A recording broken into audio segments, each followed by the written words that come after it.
And we are back yet again with yet another fun, entertaining basketball game we have on our hands here tonight.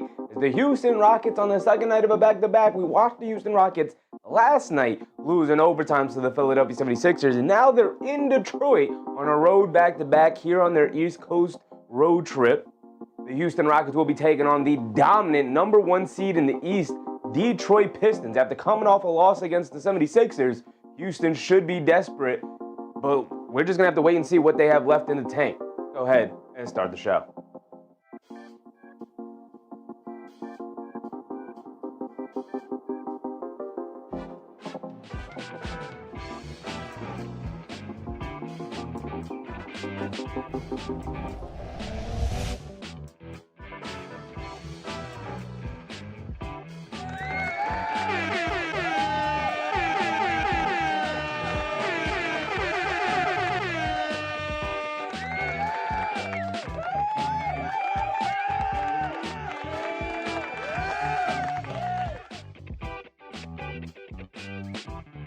We are indeed back once again, y'all. We are here for another Houston Rockets game. It feels like we're not missing Houston Rockets games. This might be the second most covered team here on the channel, mostly because it feels like every single time the Knicks aren't playing, the Rockets are playing an incredible matchup. Today, it is the Detroit Pistons. The only other game on the docket, looking at it now, that might even be somewhat interesting is Suns-Hawks. But I'm so low on the Hawks and I'm so high on the Suns that I don't even think that's going to be a good game, because I think the Suns should be able to dominate that game for the most part. You got Celtics-Nets, not interested. You got Kings-Cavs, not interested in the Kings. You got Pelicans-Grizzlies, a mid-off down there, although the Pelicans are one of the worst teams in the league. Pacers-Thunder, that should be a dominant performance for the Thunder there. You got Nuggets-Bucks, which might be interesting, but no Jokic. Giannis on a bad Bucks team. You got Raptors, Trailblazers. So, not really looking forward to it overall, the rest of this slate here. So, we're going to put our main focus on what should be the best game of the night. It is an Amazon Prime Video game, so it should be the best game. The Rockets taking on the Pistons. One of the best teams in the West taking on one of the best teams in the East. Now, like I said, the Rockets are on the second night of a back-to-back. They were in Philly last night. Now they're in Detroit here. So some travel here on the East Coast. They are a West Coast team making their East Coast trip. So you always got to factor that in as well. It's always tiring when a team from one coast has to travel and do a road trip on the other coast. So we're going to give the Rockets a bit of benefit of the doubt here tonight. They did also end up going overtime last night against the Philadelphia 76ers. And so they're going to come into today, with their second best player being an older guy in Kevin Durant. And the Detroit Pistons being as good and as dominant that they've been, and as dominant defensively as they have been, it's going to be a rough night for Houston. And I'm really interested to see how much of a fight they could put up against this Pistons team. Benzino, what's up, Benzino? I visit a lot of channels and have to say, your knowledge of the game is unrivaled. Appreciate you, brother. I'm just the dude up here yapping. I'm just yapping about nothing. I don't know nothing. He said, I know this sounds crazy, but Pacers will beat OKC tonight. No AJ Mitchell. No Jalen Williams, no Hartenstein, no Caruso. Okay. That's rough for the Thunder. But who are the Pacers have out? Because the Pacers, I've seen the Pacers play games. No Matherin. We know Toppin's out, we know Halliburton's out, obviously.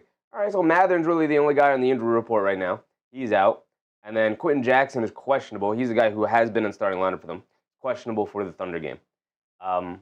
I could see it. I could see the Pacers pulling it off, but I just think the Thunder ecosystem and the structure they have in their organization is just too high of a level. AJ Mitchell really hurts because he was one of the more consistent guys, believe it or not.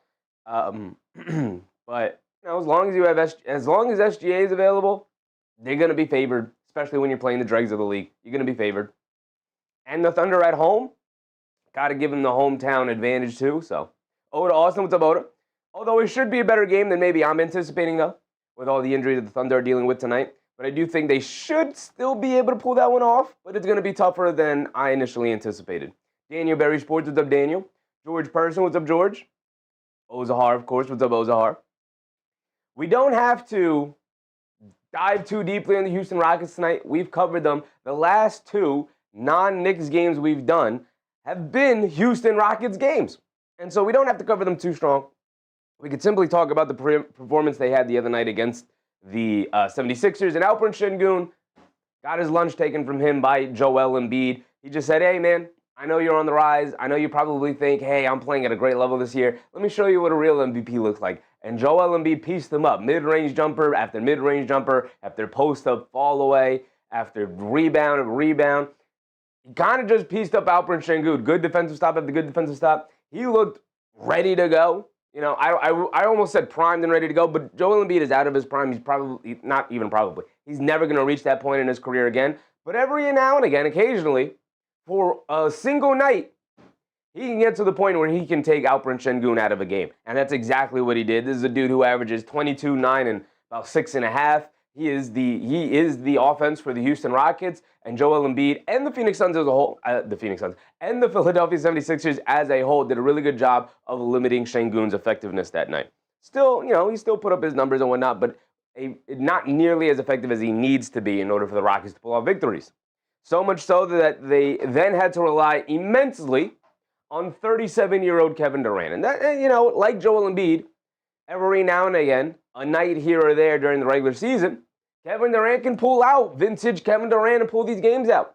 But you can't rely on him on a night-to-night basis. And it feels like that's what Houston's kind of been doing with a very young core around him, with Şengün still young, and you got Thompson.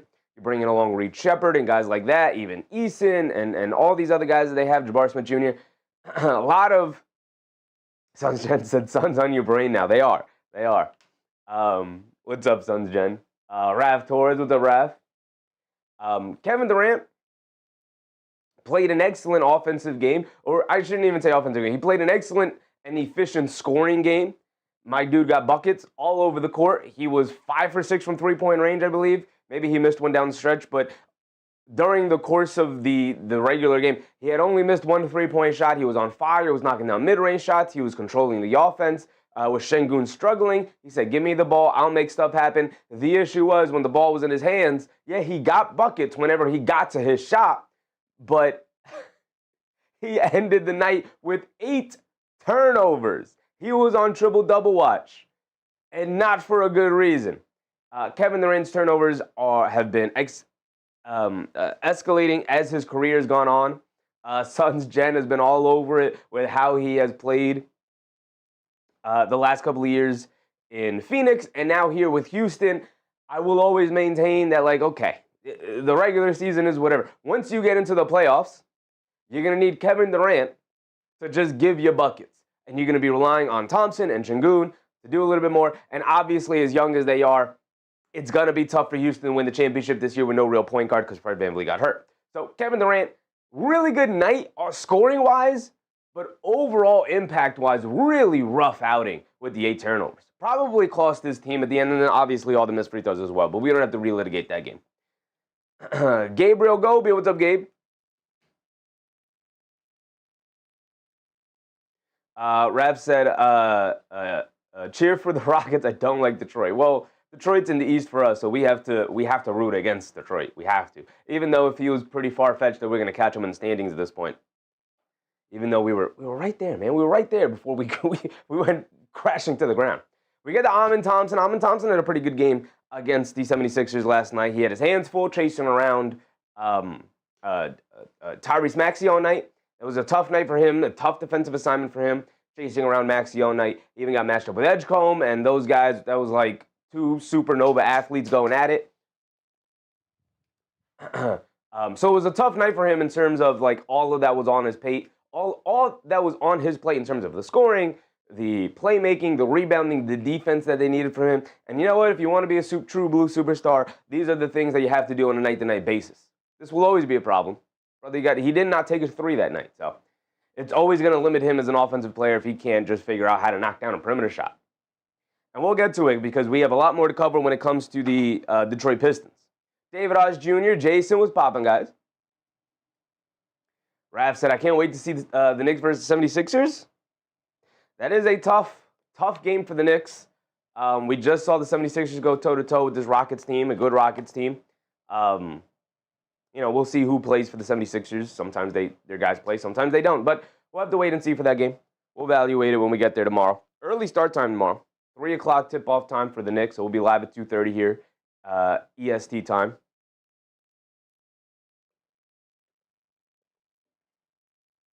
We get the Jabari Smith Jr., who had an atrocious shooting night. He also probably cost his Rockets team that win. Wide open jumper after wide open jumper, whether it was from 3 or from mid-range, he could not buy a basket. Thought his defense was fine. I thought his rebounding was fine for the most part. But at the end of the day, when he came back into the game for Reed Shepard, I went, uh-oh. I don't know about this substitution. I'm not too sure about this one.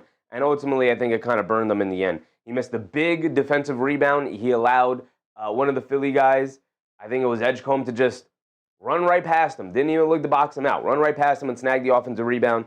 And then on the offensive end, he couldn't buy a basket. Whereas Reed Shepard was going off in the fourth quarter. I think a mistake by Ime Udoka, who really values defense, and Reed Shepard is not a guy who's bringing defense, but honestly, for this team, I think you're good enough on the defensive side, especially in the backcourt with Thompson, who helped clean up the mistakes from Shepard, who I don't think is an awful defender. He's not a good defender, but I don't think he's an awful defender. And I think if you're Udoka, you just got to lean to Reed Shepard more. You just got to lean. When he's out there and he's playing substantial amount of minutes, he's helping you win basketball games. And to not play him at all down the stretch in the fourth quarter and into the overtime period was a mistake and probably cost him the game. David said Knicks game early, so they get out of Philly before the big snowstorm. What time is the snowstorm supposed to start on Sunday? Sunday night?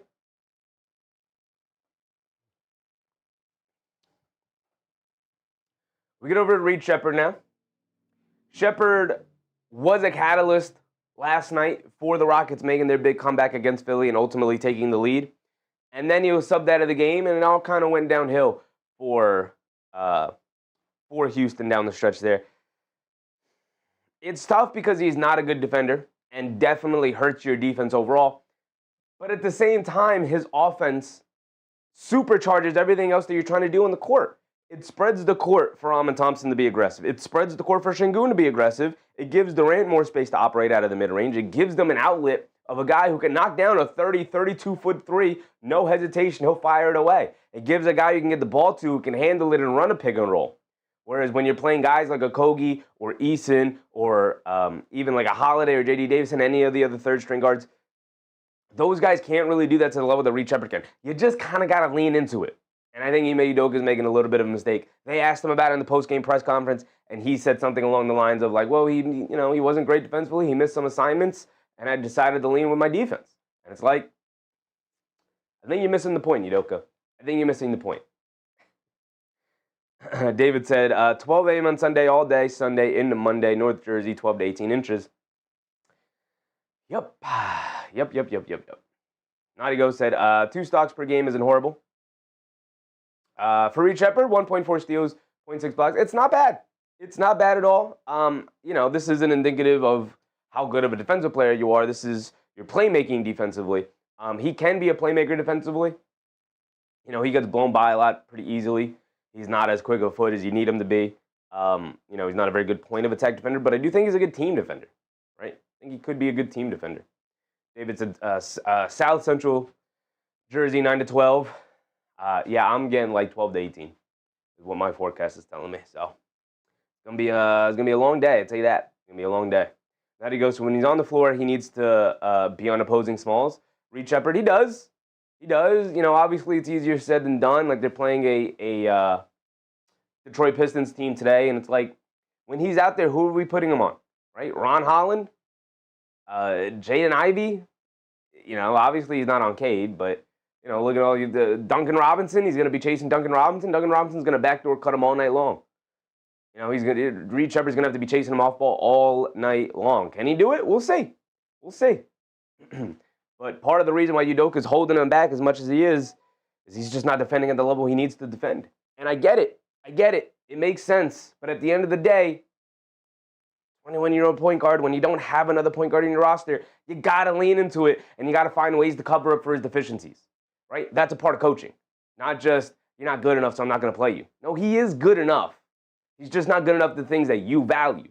I think Udoka's making a mistake by not having him out there a little bit more. Naughty Go said Duncan probably, or All-Star. I don't think you could have him on All-Star Thompson. All-Star Thompson's too good of a rebounder, hangs around the rim too often. He's going to get caught in positions where he's just going to get out athletic in the paint, out big. Tari Eason,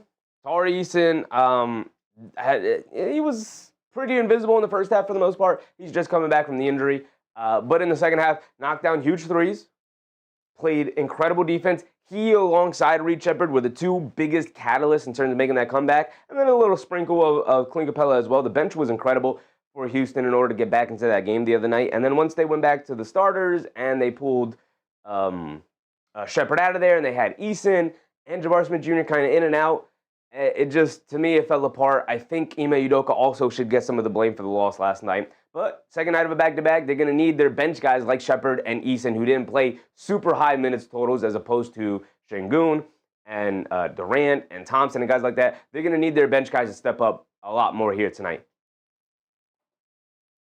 And Clint Capella is definitely going to be one of those guys they're going to need to step up tonight, going up against a really tough interior between Durant and Stewart. Even if they wanted to go on the bench and bring in a guy like Paul Reed and guys like that. You have guys flying around like Javonte Green, who's a very good rebounder out of the wing spot. So Clint Capella is going to be incredibly important today, not just as a rim protector, but also as a rebounder. No Steven Adams still, who's out with the grade 3 ankle sprain. At his age, at his size, he does not have a timeline yet. So he's going to be out for the foreseeable future, at least probably a month or so with Steven Adams. So Clint Capella suddenly becomes increasingly more important for this team. Jay Hammer, what's up, Jay Hammer? There he goes, especially in the Midwest with all the with all the snow. Yeah. Bigger problem for the South because people aren't properly preparing. Yep. Us here in the Northeast, we know how to prepare for a snowstorm. I'll tell you that. Wouldn't be the first time. Would not be the first time. Hopefully it's not as bad as they're saying it's going to be. We get to Dorian Finney-Smith, who's also going to be an incredibly important piece today off the bench. On the second night of back-to-backs, your bench guys, your role guys are far more important than your stars because your stars do most of the heavy lifting on night one, at least most of the time. This is not always the case, but they do most of the heavy lifting on night one. And then on night two, you're expecting your role guys, your younger players to step up and do a lot more because they played less minutes and they have fresher legs and whatnot. So I'm expecting guys like Dorian Finney-Smith, like Tari Eason, like Reed Shepard, like Clint Capella to come in and be far more effective here tonight and have a larger role in terms of keeping everything going. He had a pretty good night the other night against Philly, but he's going to have to step up his game again here today, for sure. I'm sure he'll get some of them Cunningham matchups. Obviously, Thompson will have that. Okogie will also have it. Eason will also have it. So they're going to throw multiple bodies at Cade Cunningham and see what they can do. Jay Hammer said, how can you get Finney Smith in a Houston uniform? Because these were all made in the preseason, and I don't think it's really big a deal. I think you just need to know what the guy looks like. This is what he looks like. If you're looking for him on the court, this is what Dorian Finney-Smith looks like. Aaron Holiday is the third-string guard. He doesn't really play. He's not a part of he's not in the rotation right now. And I also think he's hurt. But either way, he's kind of been passed up in the rotation by J.D. Davison anyway. So highly unlikely we see Aaron Holiday even tonight, even if he is healthy, which I don't think he is. President Goomba, Joey DeLuca, what's up, Joey? Steven Adams is out, like we mentioned earlier, with an ankle sprain. Would have been incredibly valuable here tonight going up against Durant and Stewart, but no Steven Adams here tonight. And now we get to the Detroit Pistons. This is the team we really need to spend time covering. Obviously, we haven't seen the Pistons in a little bit here. Cade Cunningham, 26 points per game, 6 rebounds, 10 assists for Cade. We know what he's capable of. We know he's a star, knocking on the door of superstardom. He's right there, 24 years old. He's hitting that point where we're going to start considering him for MVP and seeing where he's going to be at in those standings. The thing that will continuously hold him back are these two things down here.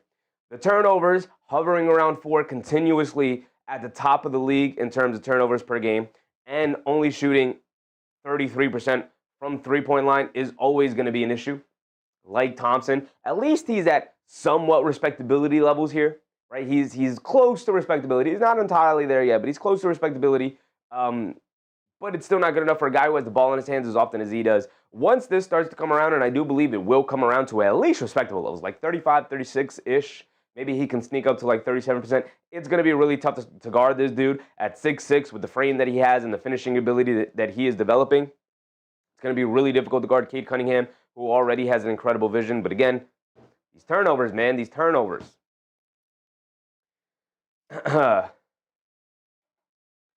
Now we get to Jalen Duren. We know what Cade is. Cade is, star knocking on superstardom. We know what to expect from him.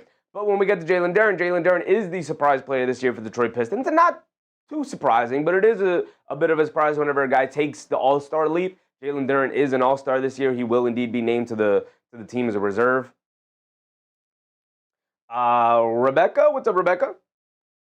In the Philippines, appreciate you, Rebecca. Appreciate you. Jalen Duren, 18 a game, 11 boards, a double-double machine. Is in the top of the league in terms of how many double-doubles he's had so far. He's become a significantly better defender, a much better rim defender. He doesn't deal with as many foul trouble issues as he did in the past. Learning, only 22 years old, obviously incredibly young team, an incredibly young core all around. They've done a great job of building this team, and the chemistry really matches right now. 63 from the field, 72% from the foul line. Does not take threes right now. I don't know if he'll ever need to take threes, but you can see he's a big, strong dude. And he moves guys out of the paint. And the biggest thing with Jalen Duren is his balance and his patience. Has really helped Jalen Duren become a better finisher, a better playmaker, a better decision maker all around. Nadigo said Cade's turnovers are a little justified because I believe he's one of the few players who holds the ball for like 60% of the game time, which is a little too much. It's a little too much.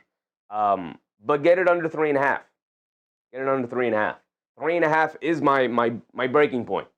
Anything over 3, and 3.5 is already pushing it, right? Over 3 to me is not good, but I'll let it slide a little bit for the high usage ball handling guys. And Cade Cunningham is obviously definitely one of them. But he's got to be in the range between 3 and 3.5. You can't be at 4. You can't be at 4. 4 is too high. I can't give you a pass at 4. If it's because you're holding onto the ball too much, then you got to get off the ball more. You got to be more of an off ball. You got to introduce a little bit more of the off ball to your game. Right, either play through Duren a little bit more out of the high post or out of the pinch post area. Put the ball in Ivy's hand, see if he's got something. Right, you have Dennis Jenkins off the bench. Maybe run a little bit more with Dennis Jenkins. But it can't just be you, man. It can't just be you. Also, why is this so loud? What is going on? Why did that go crazy? Why did that go crazy? Did you guys hear that? Why was that notification so loud? Anyway. Nadigo said, so while he has more turnovers, the team as a whole has less. 4 is too high for one player. There really is no justifying it. There really is no justifying it. 4 is too high. 4 is too high. 4 individual turnovers for a player is too high, man. Too high. That was Laurent Catholic with the subscription. Appreciate you, Laurent. Appreciate you. All-Star Thompson, twin brother of Amen Thompson. Statistically, he's not hovering around where his brother is. 11, 6, 2.5. Although the stats have slightly gone up as the season's been going on. He is a little bit of a better three-point shooter than his brother. His brother's sub 20. All-Star Thompson is around 26, which is slightly better, but not that much better. He was around 30 before I updated the stats and it dropped down to 26. So also not a very good three-point shooter. These guys got to get it to respectability if they want to be perimeter wings. All-Star Thompson, he's another guy that Cade Cunningham, they could, and the Detroit Pistons as a whole. It's not just Cade's decision, it's the coaching staff as well, obviously. But you got to trust other guys with the ball in their hands, man. It's the same conversation we have as Knicks fans with Jalen Brunson. Like, yeah, Jalen Brunson, we could have the ball in his hands 90% of the time. Sure, we could do that. Or we could play it out of Karl-Anthony Towns in the pinch post. Or we could give it to Mikal Bridges and ask him to run some offense. Or we could get it to Josh Hart and have him run some offense. Or OG Anunoby. Like, there's talented players on this Pistons team, right? There is no excuse for 4 turnovers a game for one singular player. Nadi Ghost also has been catching flack for his play. He's been losing time to guys like Green. Yeah, I think that's a mistake. I think they're not putting him in proper positions. Again, maybe put the ball in his hands just a little bit more. I'm not saying, hey, let's have him bring the ball down 4 or 5 times in a row. But like every now and again, let's, like his brother. They're similar players. They're not exactly the same. They're different people.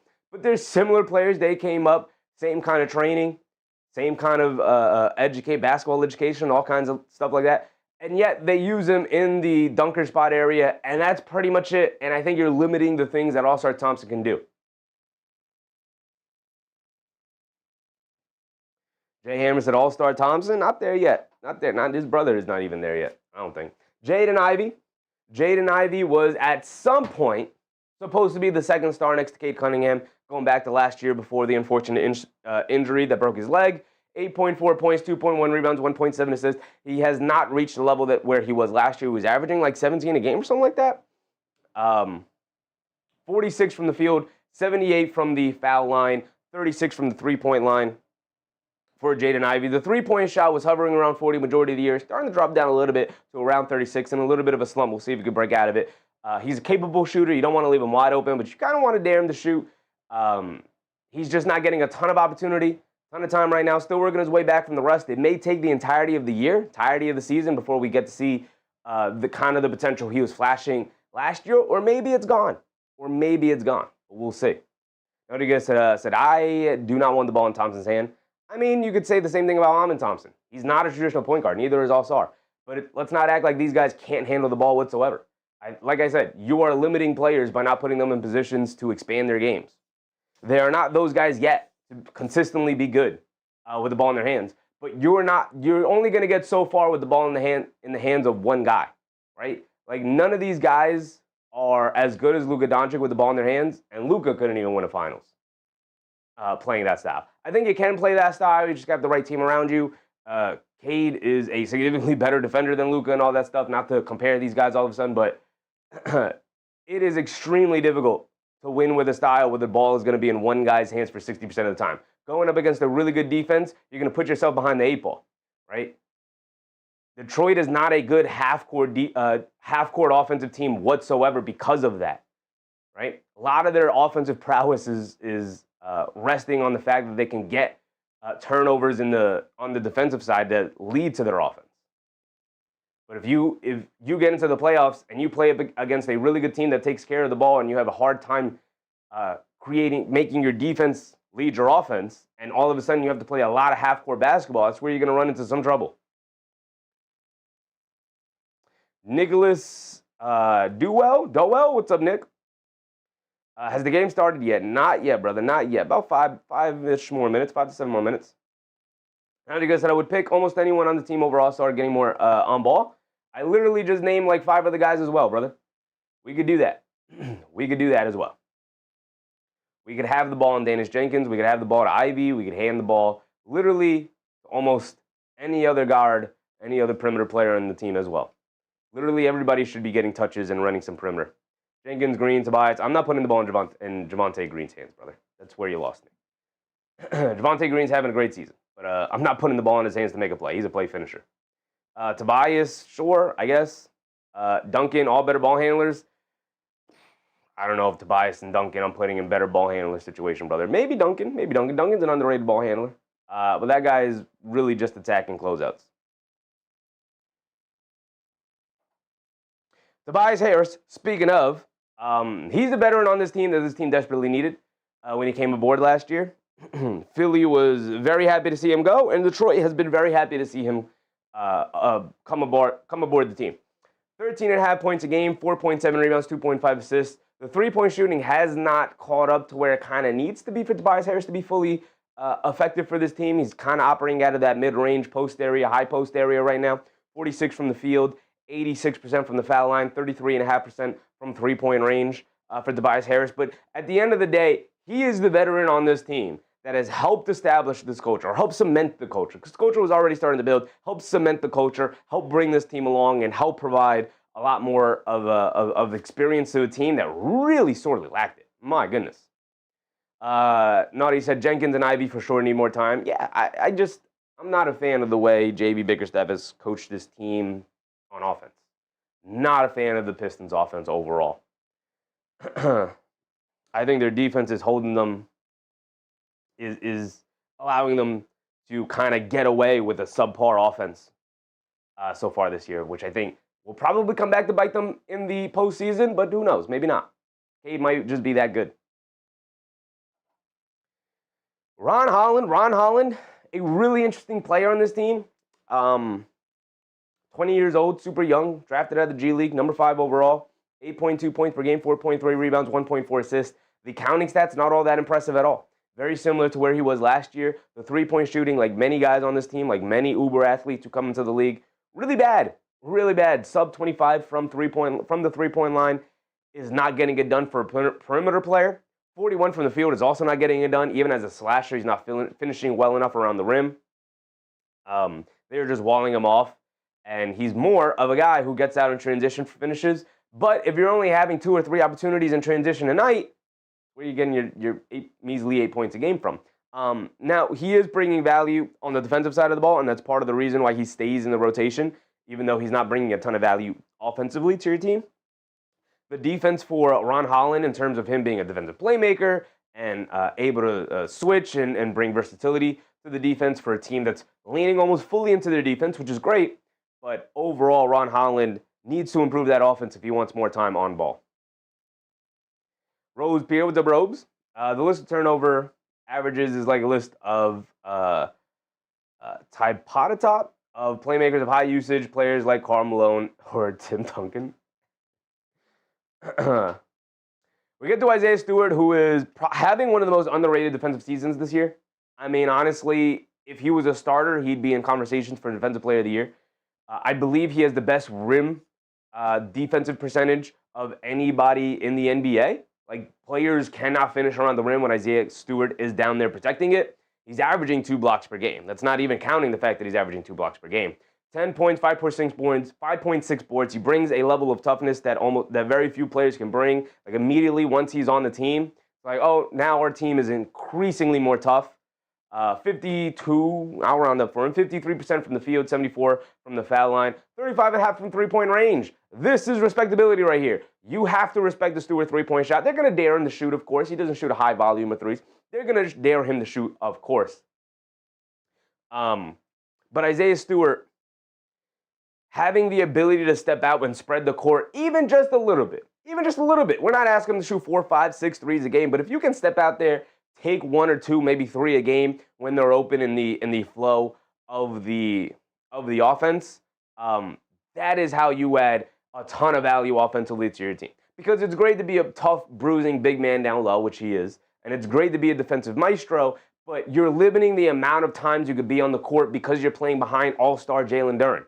Right? So if you can't have a couple of minutes out there where you can share the court with Durant, because I can spread it out to the three-point line. And again, I'm not asking for this to be his permanent role. I'm just saying have a respectable jump shot. And Isaiah Stewart has a respectable jump shot for sure.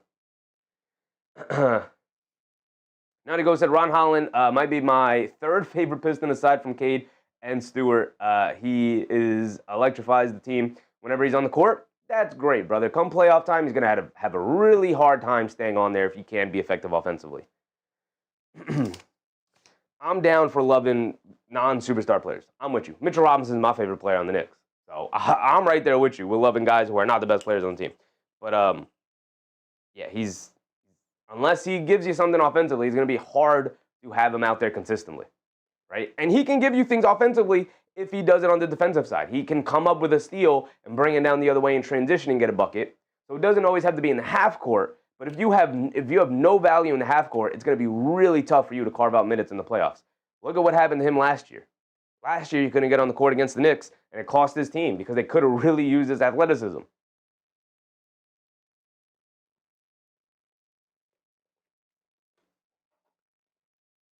Duncan Robinson comes in to fill the void that guys like Tim Hardaway Jr. and Malik Beasley are leaving. As the sharpshooter on this team, it is incredibly important to help spread the court out for guys like Cade Cunningham, especially the connection that has developed between Cunningham and Durant. Having a guy like Duncan Robinson out there who can spread the court from 3, play the handoff game. He played a really smart style of basketball with the Miami Heat for a long time. And so having him out there with the Pistons now, not even to mention the fact how much better he's improved his game in terms of attacking closeouts. He's not just a catch-and-shoot guy. He's really smart at utilizing the thread of his shot in order to get downhill and go to the basket and make a play from there. 12.2 points, 2.8 rebounds, 1.9 assists, and the three-point shooting is really starting to come around, up to around 41% from 3 halfway through the year is really good to see. Mayweather, what's up, Mayweather? Detroit money. Don't wait till it happens. I mean, look, it's likely Detroit. They have the best record in the East. I believe they were 30-10, and they are playing a tired Houston Rockets team. Second night of a back-to-back. East Coast road trip. Tough situation for the Rockets to be in. Josh Okogie is still in the starting lineup for the Rockets.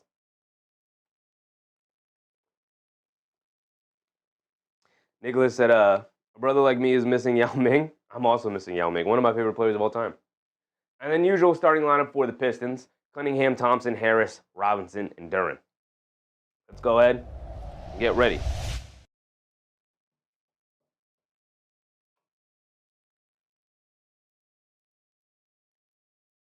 Pull up our game cast. Turn the volume up on this thing. There we go. There we go.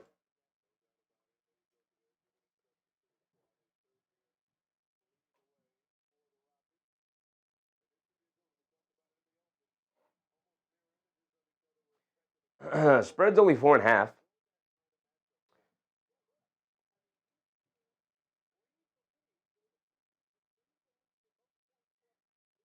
So the usual starting lineup for both sides, outside of Steven Adams not being available. Steven Adams probably starts tonight for the Rockets. They've been leaning into that double big starting lineup, extremely big starting lineup with Adams there, but with the sprained ankle, he's out. So they're starting Okogie, which I don't really like.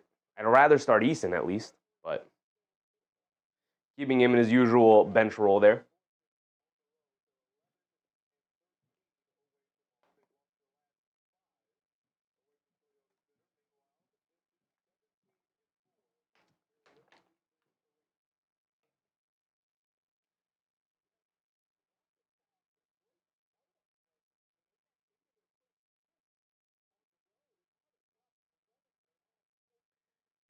Here we go. Şengün versus Durant for the jump ball, of course. All set and ready to go here in Detroit. The Pistons should have the rest advantage over the Rockets, who played an overtime game last night. Let's see how it plays out. Scott Foster, the official, going for the jump ball here.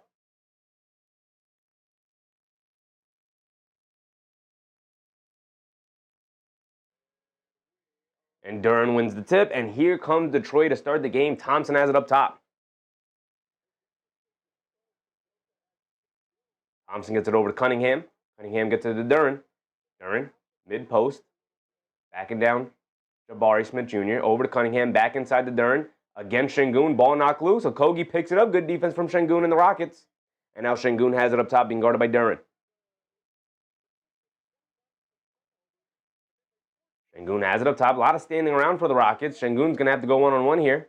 Inside to Thompson. Stop, turn, spin, leans in against Duncan. Almost falling out of bounds. Almost falling over. Can't get it to go. And his brother, All-Star Thompson, picks up the rebound.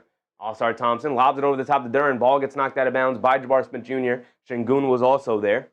Rockets doing a really good job of keeping the ball out of Durant's hands here. Pistons trying to force feed it to him down low. Cunningham gets it into Harris. Being guarded by Durant.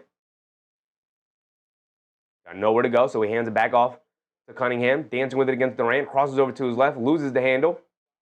And a foul on Durant. I think they say a tripping foul. Had his leg stuck out there. Durant's in disbelief.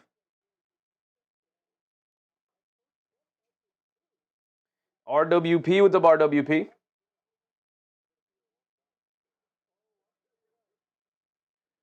Cunningham has it up top, being guarded by Thompson. Driving to his right up the Durant screen. Down the lane, takes some contact layup. Can't get the layup to go down. Put too much English on it. And now here comes Durant bringing it down the other way. Cunningham will pick him up. Putting his head down, attacking. Steps back, crosses over to his left. Loses the handle, picks it back up. Now he has Cunningham in the post. Low fall away foul line jumper. Got it to go for Kevin Durant. And the Rockets take the lid off the basket first, and it's 2-0. 10:40 to go. Durant has it up top, attacking to his right. Being guarded by Jabari. He's just going to bully his way to the basket and get the easy layup. Too big, too strong, too talented. Put a bigger, stronger defender on me.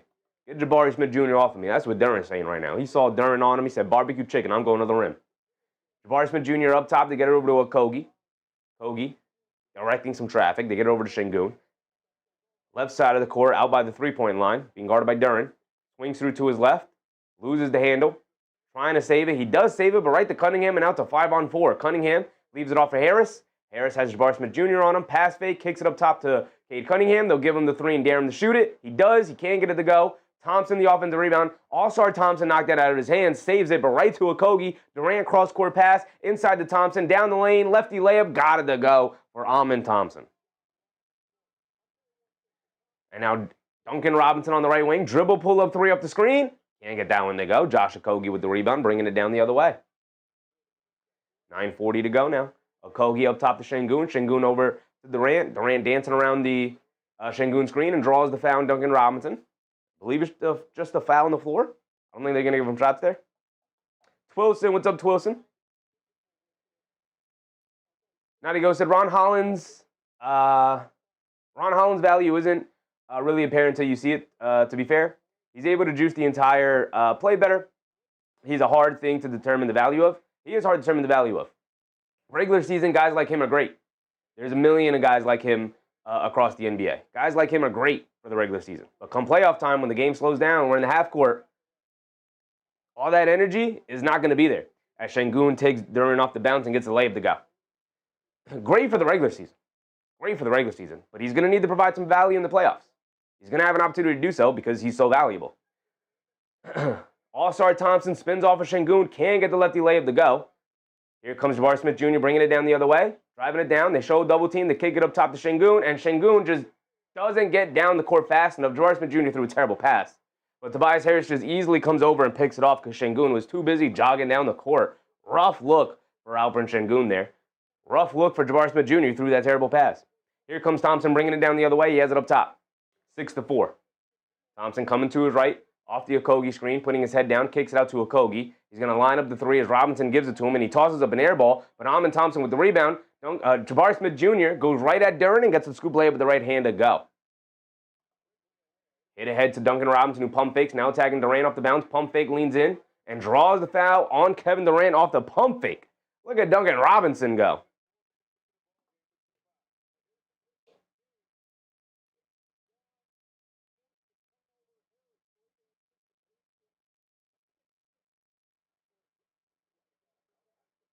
Eight to 4 with Duncan Robinson to the foul line for two. 8:19 to go.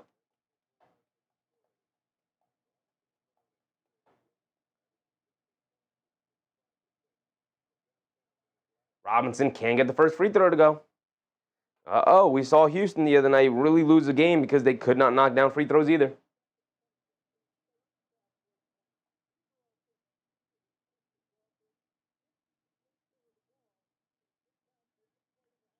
Duncan Robinson does at least knock down the second one.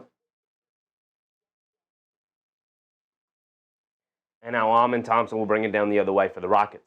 Thompson has it up top, being guarded by Thompson. The Twins matching up here. They get it over to Durant. Durant being guarded by Cunningham. Pocket pass, slip pass into Şengün, who just steps through, puts up the floater, and he can't get it to go. Probably because he walked for it. Took about 17 steps to the basket. And then All-Star Thompson almost throws it away. Robinson sees over to Cunningham. Inside the Durant goes up. Can't get the dunk to go down. Battle for the loose ball.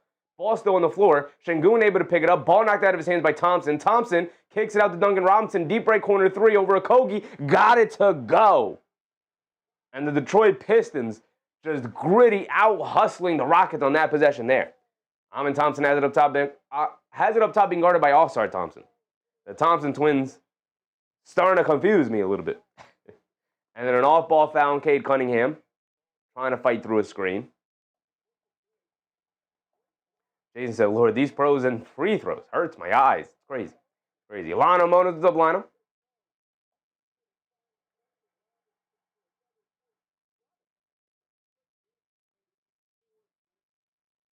Durant gets it over to Jabari Smith Jr. Now over to Şengün. Şengün, high post, left wing, being guarded by Durant. Backing him down. Swings through, foul line, one-legged fall away, banked it in. Prayed to the basketball gods, and he got it to go down. Here comes Cunningham bringing it down the other way, being guarded by Amen Thompson. They swing it over to Durant. Durant at the foul line, crosses over to his left, being guarded by Jabari Smith Jr. Leans in, fall away jumper, excellent defense, and he prays to the basketball gods as he responds with a foul line, fall away, heavily contested, banked in jumper, same as Şengün there. Hilarious. Durant coming to his right up the Şengün screen, lobs it over the top of Şengün, tried to throw the lob up to Amin Thompson, but his brother, All-Star Thompson, breaks it up. Ball loose out to Durant. Durant has it at the foul line, gets it into Thompson, kicks it out to Okogie, pump fakes, loses the handle on the ball, and then Okogie knocks it out of bounds trying to get it back. Josh Okogie's been a bit of a disaster to start the game. Two Rio said, can you show them playing? I wish I could, brother. I wish I could. But unfortunately, they pulled out in the stream immediately. This is the best I can do. Nicholas said, the Thompsons are confusing me too. All-Star Thompson, then Amin Thompson, then they're guarding each other.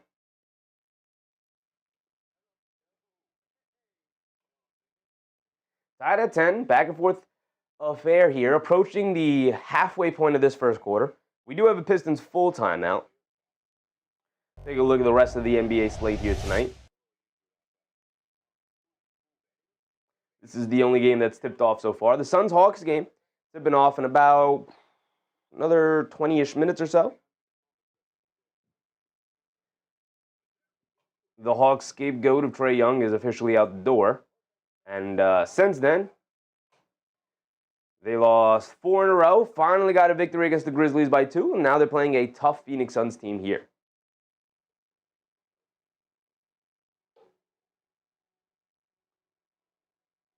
They are, what's the standings looking like for the Hawks?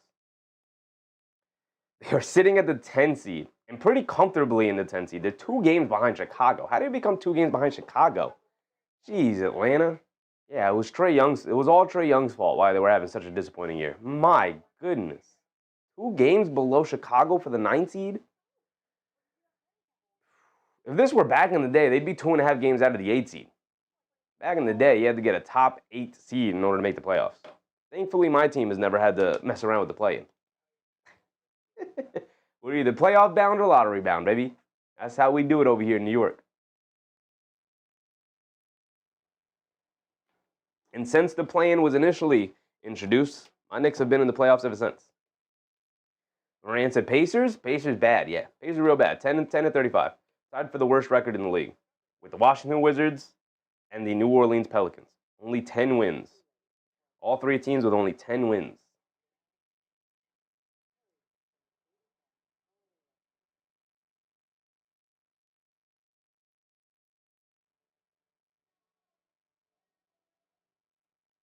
As far as the rest of the games going on tonight, you have Celtics Nets. The Nets are coming off a historic beatdown from the New York Knicks. So I would expect them to maybe put up a little bit of a better fight here today against the Celtics, but who knows? They could get another 20-ish, 30-ish point blowout type of situation against a red-hot Boston Celtics team. You have the Kings taking on the Cavs, the Pelicans taking on the Grizzlies, Pacers Thunder, 8 o'clock start time game. We watched this Pacers Thunder matchup earlier in the year. It was the second non-Knicks game we covered, and this game went into double overtime. So anything could happen. SGA is playing, so I would expect it not to, but the Pacers are also mostly healthy. Nadigo said, I mean, they're bad, but even worse without Trae. That Pelicans pick is going to be crucial for a short rebuild. I mean, they treated their middling record as if it was Trae Young's fault and then shipped him out for almost nothing. CJ McCollum is a fine player, but, you know, they got him back, and he's not really helped them win basketball games. So, you know, maybe it'll work better as the season continues to go on, but they're sitting pretty comfortably as the 10 seed right now. And they got their scapegoat out of there, so no more excuses. Cunningham has it up top, coming to his right, pocket pass to All-Star Thompson down the lane, and he runs right into Okogie, and a charge on All-Star Thompson.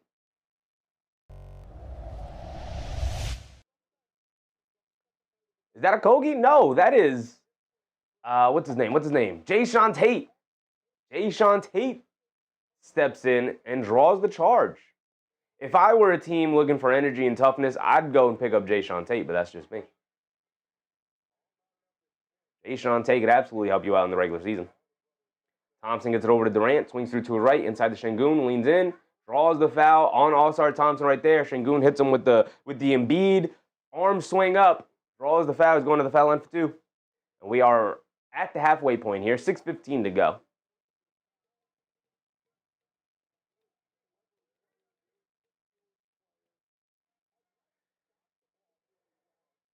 Şengün at the foul line for 2. He was the biggest culprit of the poor free throw shooting the other night. He missed, I believe, 5 or 6 free throws that night. Last night? Not that night. Last night? Absolutely tough.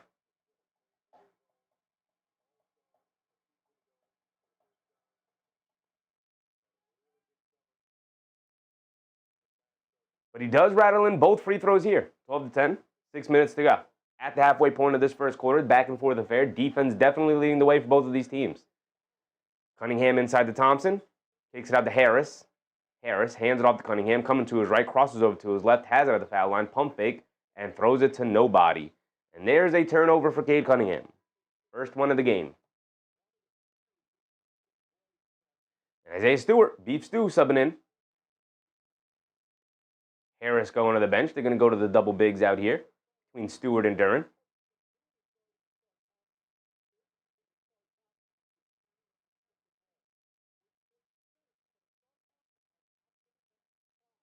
Here comes Thompson. Thompson has it up top, being guarded by Thompson. Amin Thompson gets it over to Şengün. Hands it off to Durant. Durant coming to his right. Pull up 3 over Stewart. Comes up short. Bounces on the rim a couple of times. Durant with the rebound. And he'll bring it down here. Durant has it up top, being guarded by Jae'Sean Tate. Spins coming to his right. Amin Thompson just runs over and picks his pocket. And he's going to go up. Lefty layup. Can't get it to go. Durant comes flying in. Ton of contact. No foul call.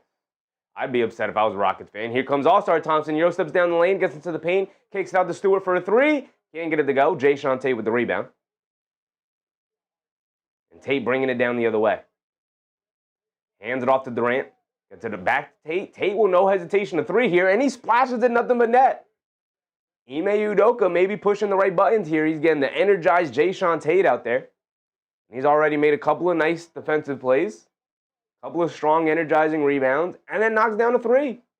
All-Star Thompson has it. Mid-range fall-away jumper over Şengün. Got it to go. Nice move for All-Star Thompson. Here comes Amin Thompson bringing it down. Hands it off to Durant. Durant coming to his left as All-Star Thompson switched on to him. Now coming to his right on the rescreen from Şengün. Over to Şengün. Pass fake. Has it up top at the high post. Dancing with it against Durant. Pump fakes again. Takes it over to Amin Thompson. Down the lane on the cut and knocks down a floater. 17 to 12 and a full timeout here for the Detroit Pistons. Yet again, their second timeout already. 4:30 to go in this first quarter. We've already gotten 2 timeouts from Detroit. Probably really beneficial for Houston that Detroit's calling these timeouts. We talked incessantly about how Houston played last night. Houston played an overtime game last night. On the road in Philly, now on the road in Detroit. So they've had travel in between that as well. To get these early timeouts here, to give them a quick breather, 2 early timeouts for Detroit, I just think overall that's probably not the best use of your timeouts here. I don't think it's like Houston's been building a ton of momentum. Yeah, I don't know about these timeouts. I think it's actually more beneficial for Houston to have these like intermittent stretches and then a pause and then an intermittent stretch and then a pause. And the fact that they don't have to use any of their timeouts to do so, I don't love the timeout usage from Detroit so far. We'll see how it plays out, but never been a very big fan of JB Bickerstaff as a coach. So, these are the kind of things that I find myself watching pretty intently or as intently as I can. And just, immediately, I think two funky kind of timeouts here early. I think timeout, like you want this to be a fast-paced game. Unless he's just going to bank on the fact that over the course of the game, his team will wear down the Houston Rockets, which is absolutely something that could for sure happen. But as of right now, Houston looks spry and ready to go. I think the short turnaround, the back-to-back is going to affect the most is obviously the old man, 37-year-old Kevin Durant, who I would likely think he wouldn't have a ton of legs today. And for a guy who, at this stage in his career settles for a lot of jump shots, I would think he is going to probably not have the legs today to have to carry the offense offensively that way. Lewis, what's up, Lewis? Snowing heavy here in Mississauga, Ontario. Gonna get real rough out there, brother. Wishing you the best, brother. Stay safe. Stay safe out there. 7:30. The Suns-Hawks game should be tipping off pretty soon. It is a game I do want to keep an eye on. So I'll pull it up on the second monitor over here. We'll just keep an eye on it as that game goes on as well.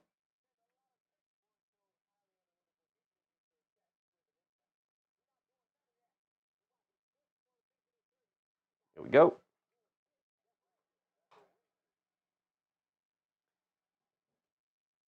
Josh, what's up, Josh? Why does nobody show us the game? Because it is illegal, brother. They will immediately pull down the stream. I wish I could show you the game.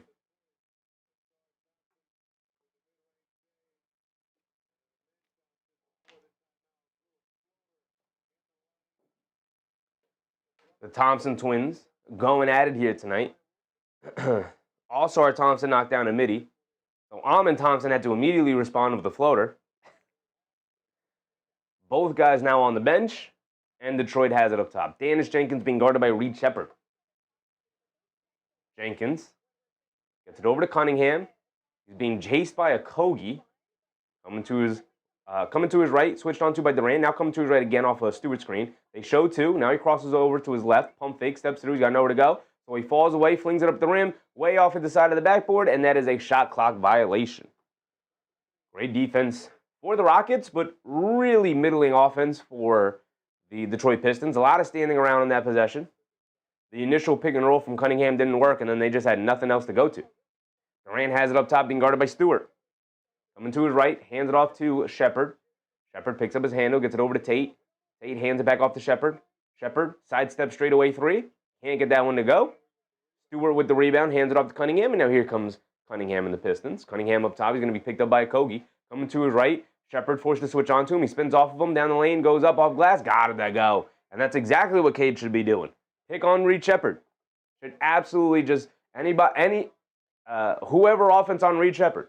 Whoever's guarding Reed Shepard, you're involved in the play now. Durant has it on the right wing, lobs it over the top to Capella. Capella down the lane, takes a bump, flips it up, can't get it to go, but a foul on Stewart will send Capella to the foul line for 2 free throws.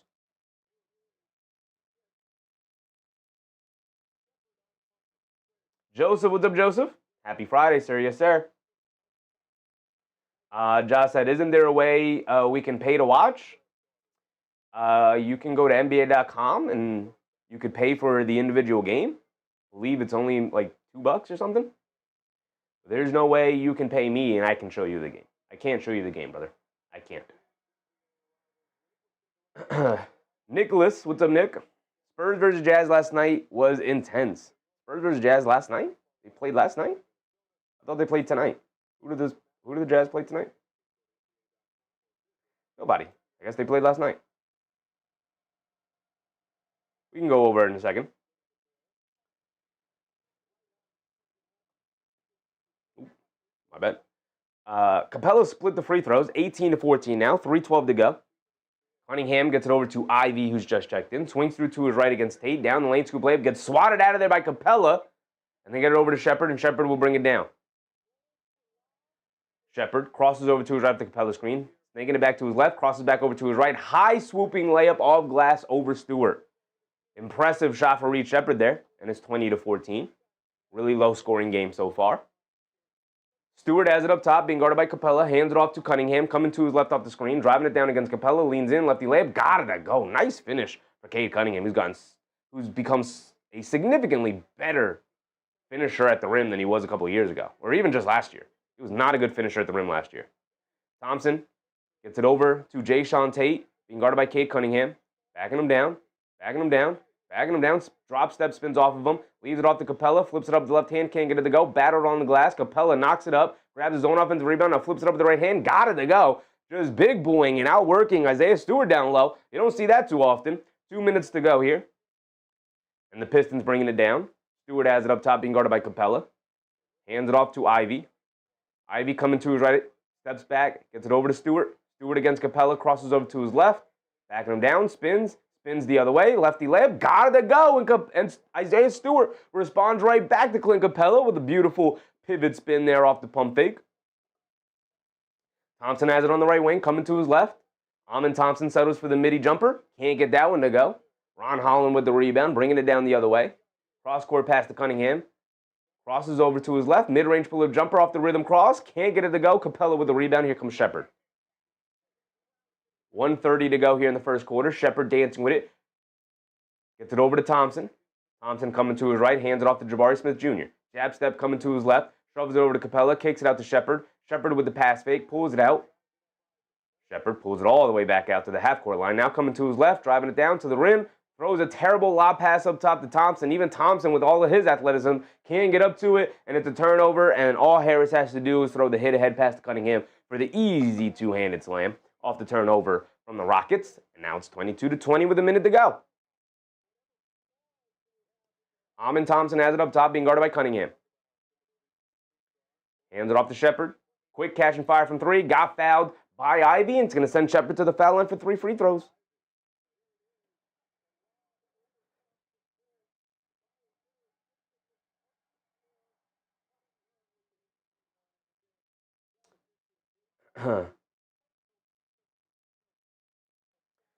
Josh said, I meant through an app. I bought the season pass. Sadly, it's unavailable here.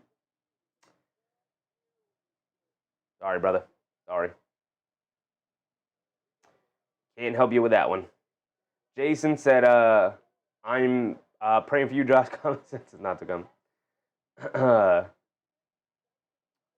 Nicholas said the audio cut out. No. Okay. Good. Audio.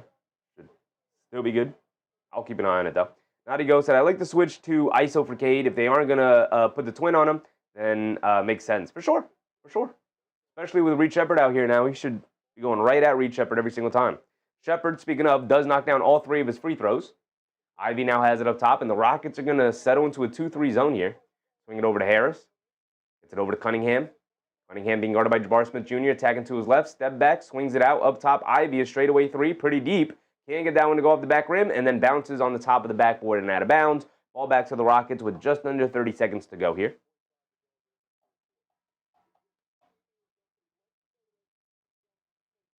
Javonte Green's going to sub in for Ivy.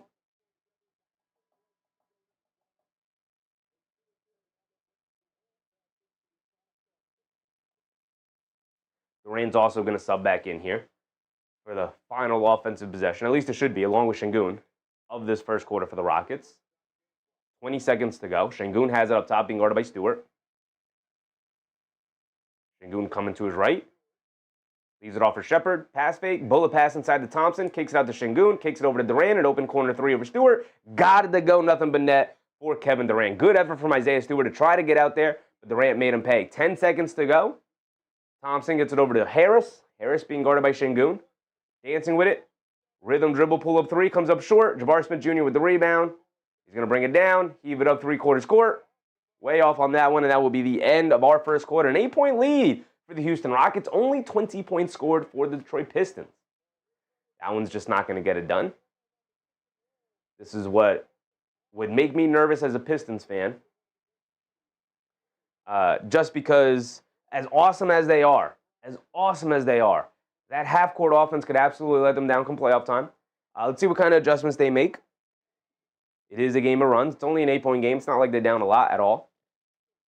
Back and forth affair until Houston knocked down a couple of shots at the end there.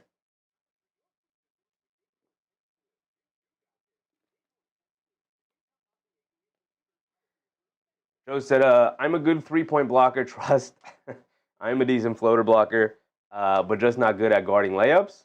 I got the ball stolen from me once in my one-on-one, though. I knocked the ball out of bounds twice. Shout out to you, Joseph. Shout out to you, brother.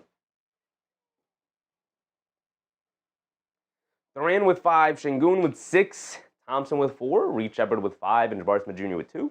Nice egalitarian scoring for the Houston Rockets.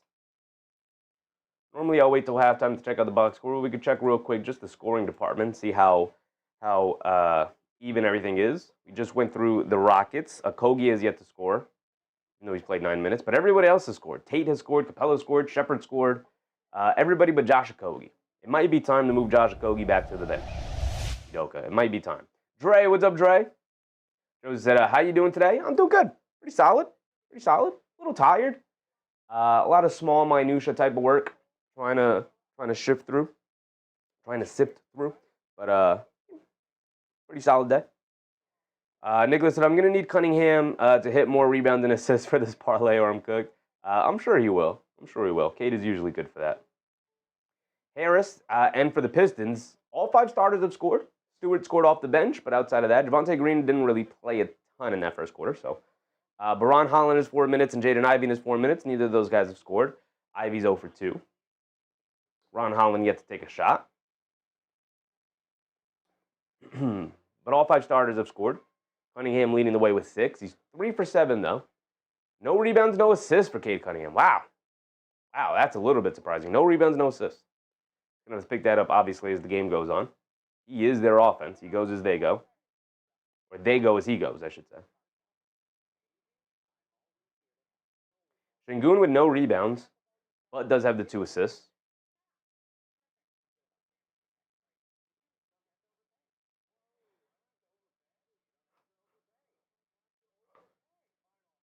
A couple of other games around the league have also just tipped off.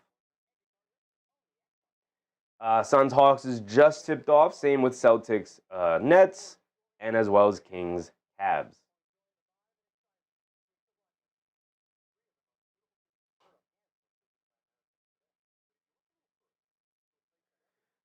Also, Thompson, I gotta think is a little bit juiced to go up against his brother.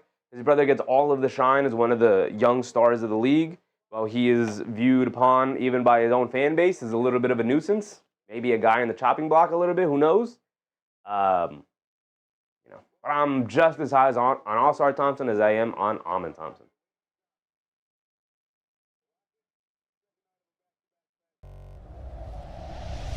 Pretty good first quarter for the Houston Rockets, who I have repeatedly said that I see them playing at a deficit today on the second night of a back-to-back, especially considering they're coming off an overtime game against a really good 76ers team. So Detroit is going to really need their bench to step up. They put it up tonight. Detroit averages 40 points off the bench. They only have 2 after that first quarter. They're going to need their bench to step up the rest of the way. They get a Durant, high post. He pulls it out, being guarded by Javonte Green. Start of the second quarter here. Durant gets it over to Shepard, curling off the screen. Back to Durant. Durant. Shot clock winding down, crosses over to his right, over to Jae'Sean Tate. Pump fakes, now puts it up with the shot clock winding down. Just barely grazes the rim, and Capella able to grab the offensive rebound. They get it out to Tate, and then Tate gets stripped by Green. Bad drive by Tate. Just put the ball right in front of him. And then Ron Holland the other way gets stripped by Jae'Sean Tate. He comes right back and picks the ball back up. Amen Thompson putting his head down attacking, kicks it out to an open Durant, a wide open 3 for Kevin Durant, and he knocks that one down. I thought maybe Durant wouldn't have the legs for today, but apparently he does, knocking down his second 3 of the night.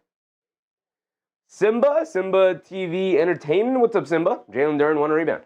Yeah, not a good night for the 2 starts for Detroit so far after 1. Dennis Jenkins, a step back 3 trying to answer. Off the back rim, can't get it to go. Amen Thompson with the rebound, pushing it the other way. Ivy retreating. Thompson's just going to put his head down, gets caught in the air, and throws it away. Jenkins jumps the passing lane and beats old man Durant to the ball for the easy 2-handed slam. Durant trying to hustle down there, but he can't catch up to the young legs of Dennis Jenkins, and Jenkins gets the easy 2-point basket there. The Rockets bringing it down the other way. Thompson can't get caught in the air like that. You had an 11-point lead. Don't throw it away here. Durant driving it down. Mid-range pull-up jumper over Ivy. Got it to go. And KD, I thought maybe he wouldn't have the legs today as an old man. He's shown he's got the legs today. Knocks down yet another jump shot. Green has it up top to Jenkins. Attacking to Reed Shepard to his left. They kick it out to Ivy. Ivy attacking to his right. Driving it down against Thompson. Stop, leans in, picks the ball back up. And a foul on the floor. No shot attempt. Before he put up the shot, foul on the floor.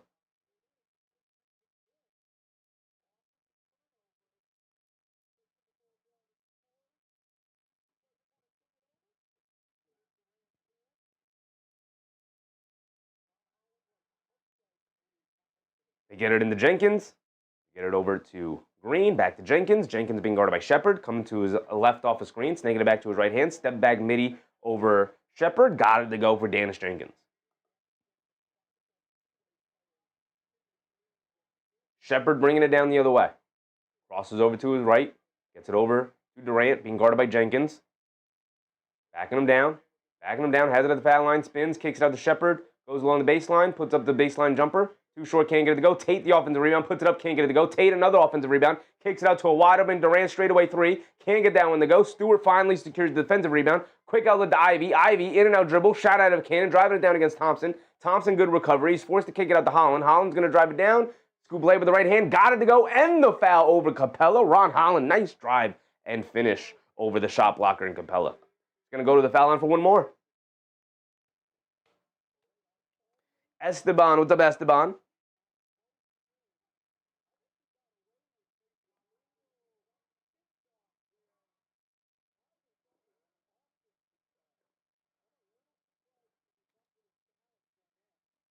Holland's at the foul line for his one more free throw.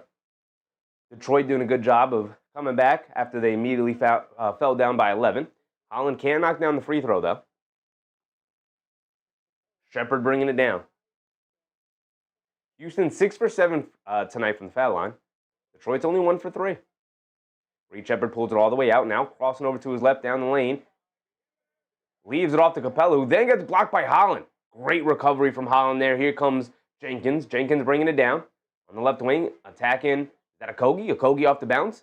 Coming to his right of a screen. Now crossing over to his left off the rescreen. Going under the rim. Kicks it in the corner to Ivy. Ivy attacking to his right along the baseline. Scoop layup. Got it to go. More bad defense from Houston and Detroit. Excellent drive and finishing from their slashers here. Now Ivy, after it was Holland, they get it over to Tate. Tate in the post, backing down Ivy, leans in, kicks it out to Durant, pump fakes from 3, driving it down to his left, step back, mid-range jumper, comes up short on that one, battling for it, ball knocked out to Holland, Holland bringing it down, shot out of a cannon, going up against Durant, reverse layup, got it to go, or scoop layup, off the Euro step, got it to go, and it's back to a single possession game. Houston has to find a way to keep Detroit out of transition like that. But Detroit, they know the strength of their game. They're doing a good job of getting to it. Shepard has it up top, being guarded by Jenkins. Jenkins applying some good pressure here. Shepard crosses over to his right to the basket, scoop layup. Can't get the scoop layup to go. Holland, good rebound. Pushing it the other way. Here they come. Holland, hit ahead. Ivy, pump fakes, sets his feet, fires from 3, tying it up. Too strong, can't get it to go. But Javonte Green, the offensive rebound, goes up with a lefty layup, can't get it to go. But another foul on Clint Capella will send Green to the foul line for 2 free throws. Ernest Cash, what's up, Ernest?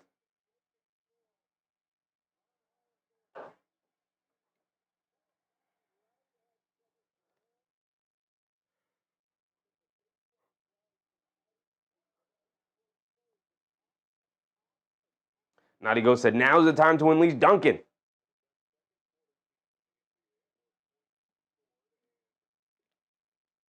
Now Detroit's building some momentum. Fell down by 11, immediately tightened up the clamps defensively, and it got them back into this game. As a response, Şengün and Jabari Smith Jr. are going to sub in here. Green misses another free throw, or Green misses a free throw, another one for Detroit. We're now 1 for 4 from the foul line. Green has one more coming. Nadigos had been forcing the paint, now stretched the floor with Duncan and Ivy. Not a bad plan. Green misses both. We saw Houston miss 12 free throws the other night and shoot 50% from the foul line, and it ended up costing them the game. Could we be in for a repeat performance this time from Detroit? Durant driving it down, draws the foul on Ron Holland. He's going to go to the foul line for 2.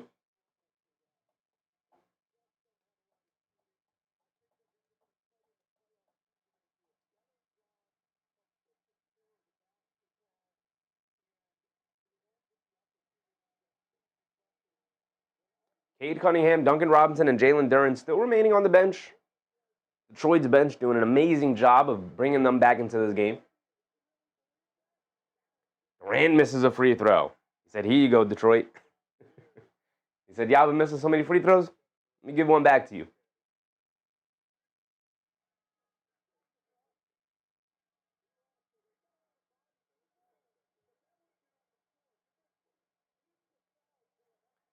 Durant does knock down the second one. 34-30, 7:40 to go. And Jenkins will bring it down. Jenkins coming to his left off the Stewart screen. Steps back, 3 over Shepard. Can't get that one to go. But the long rebound right out over the fingertips of Jabari Smith Jr. Over to Holland.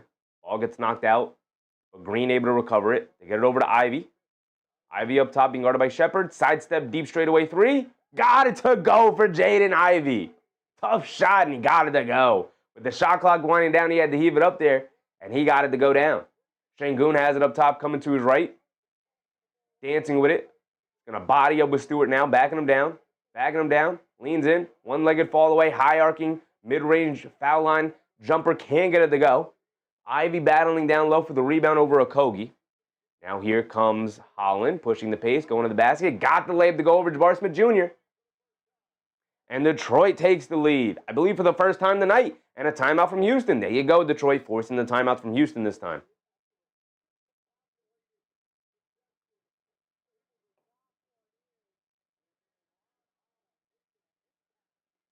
Houston doing a terrible job of stopping the ball in transition and allowing straight line drives from Ron Holland. Easier said than done, but that last possession by Holland, they just let him go to the basket and attack Jabari Smith Jr. at the rim, which is not a good idea. That's the strength of his game. The only thing he's good at offensively right now is driving to the rim. Giving him a straight line drive is a quick way to lose the lead, which they just did.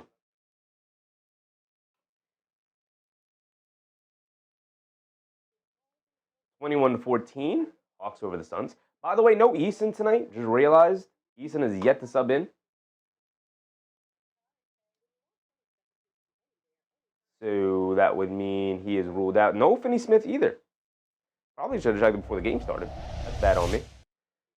He's out with injury management. Finney Smith. Eason is out with rest as well. Injury management stuff. Tari's unavailable. Yeah, 2 huge losses off the bench for the Houston Rockets on the second night of a back-to-back. Rough.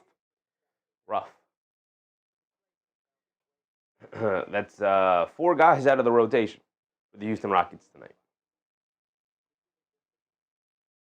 To play Eason and Finney Smith on the first night of a back-to-back, knowing you're probably going to have to pick, and then they're both going to be missing the games the next night, to choose to play them both on the first night against Philly and then lose the game and now have to fly to Detroit to play Detroit, that's tough.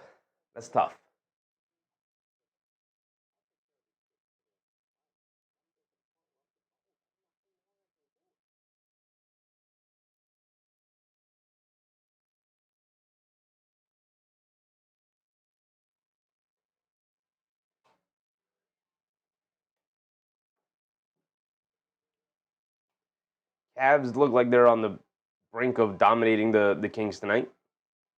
Knicks need to do the same. They need to do the same when the time comes. Celtics and Nets locked in a tight one. Hilarious after what the Knicks did to them. And the Celtics are locked in a tight one with them. Luis said tomorrow Miami will meet Utah. We can look at tomorrow's schedule as well at some point here tonight. We know we're doing the Knicks game. It's a 3 o'clock start time, so we'll be live at 2:30, obviously, for the pregame. But then also, I kind of want to add a second game to the mix as well. Because, we'll be live at 3. We'll be over by 5:30-ish, 5:30, 6 o'clock. So we'll have time to, end it, get something to eat, maybe take a power nap, shower, clean yourself up, and then come back for another game that night. So we'll take a look at the schedule tomorrow and pick something out.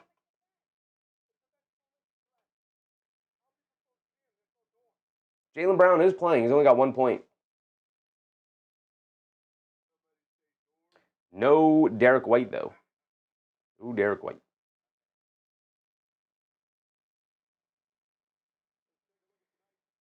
And Michael Porter Jr. is yet to score, and yet Brooklyn leads by 1. Here we go. We're back into our game here tonight. Amin Thompson down the lane draws the foul. Going to go to the foul line for 2. Calling the act of shooting. Amin Thompson just subbed back in.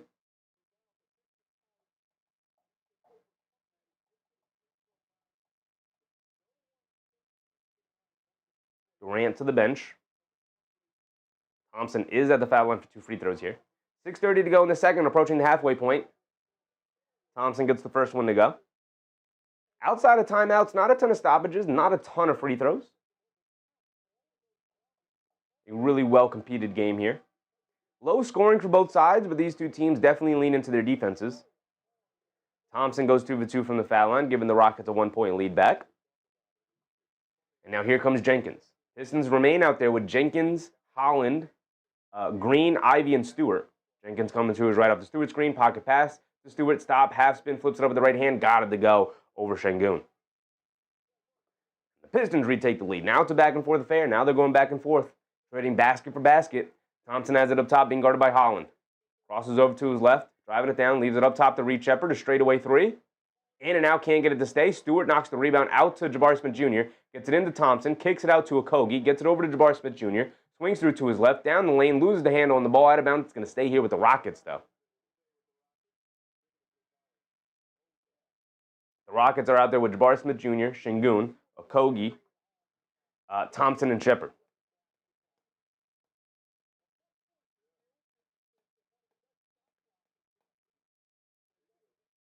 Six minutes to go. Get it into Shepard. Now over to Şengün. Şengün in the post, being guarded by Stewart. Steps back, pump fake, leans in, draws the foul, and Isaiah Stewart sending Şengün to the foul line off the pump fake.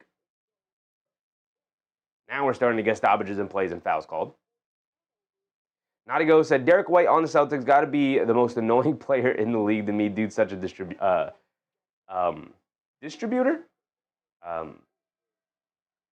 What's the word? Şengün missed the first free throw. Another one. Nadigo, he's the second most important player on that team right now for sure. For sure. Not even debatable. For sure. Şengün does at least knock down the second one. I don't even think that's debatable. Absolutely. Incredibly important to that team. A borderline all-star even. Jenkins gets it over to Cunningham. Cunningham is finally subbed back in. Driving it down, leaves it off for Stewart. In the paint, leans in, flips it up with the right hand. Got it to go. And the foul for Isaiah Stewart. Disruptor. There you go. That's the word.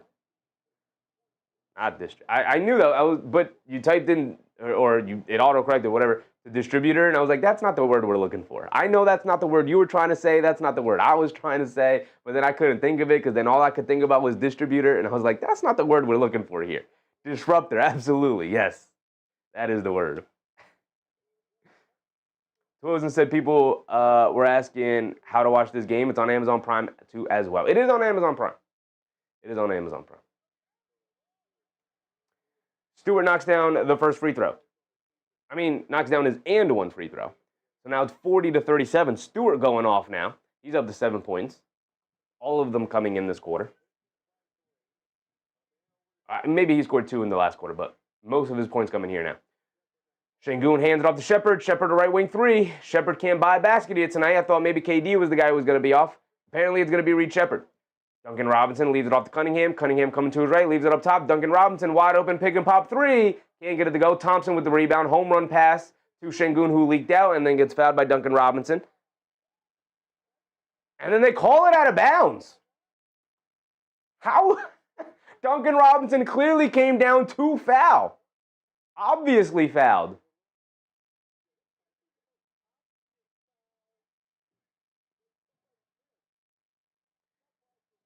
Oh, brother, Scott Foster. They get it into Şengün. Şengün. Stacking to his left.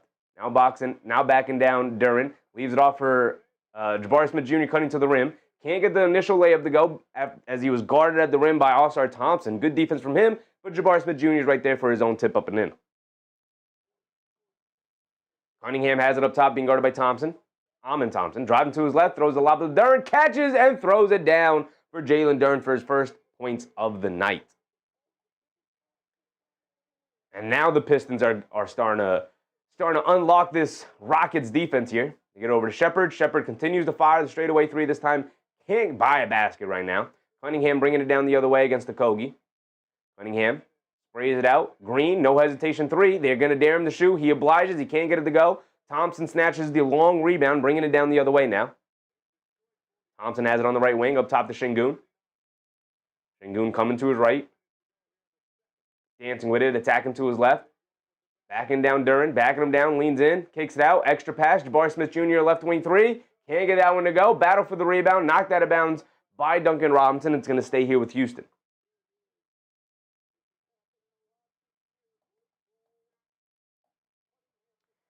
Nadigo said, glad we don't face them again in the regular season. Won that series 3-1. The Celtics? Played the Celtics 4 times already? Really? The Rockets and the Celtics played 4 times already?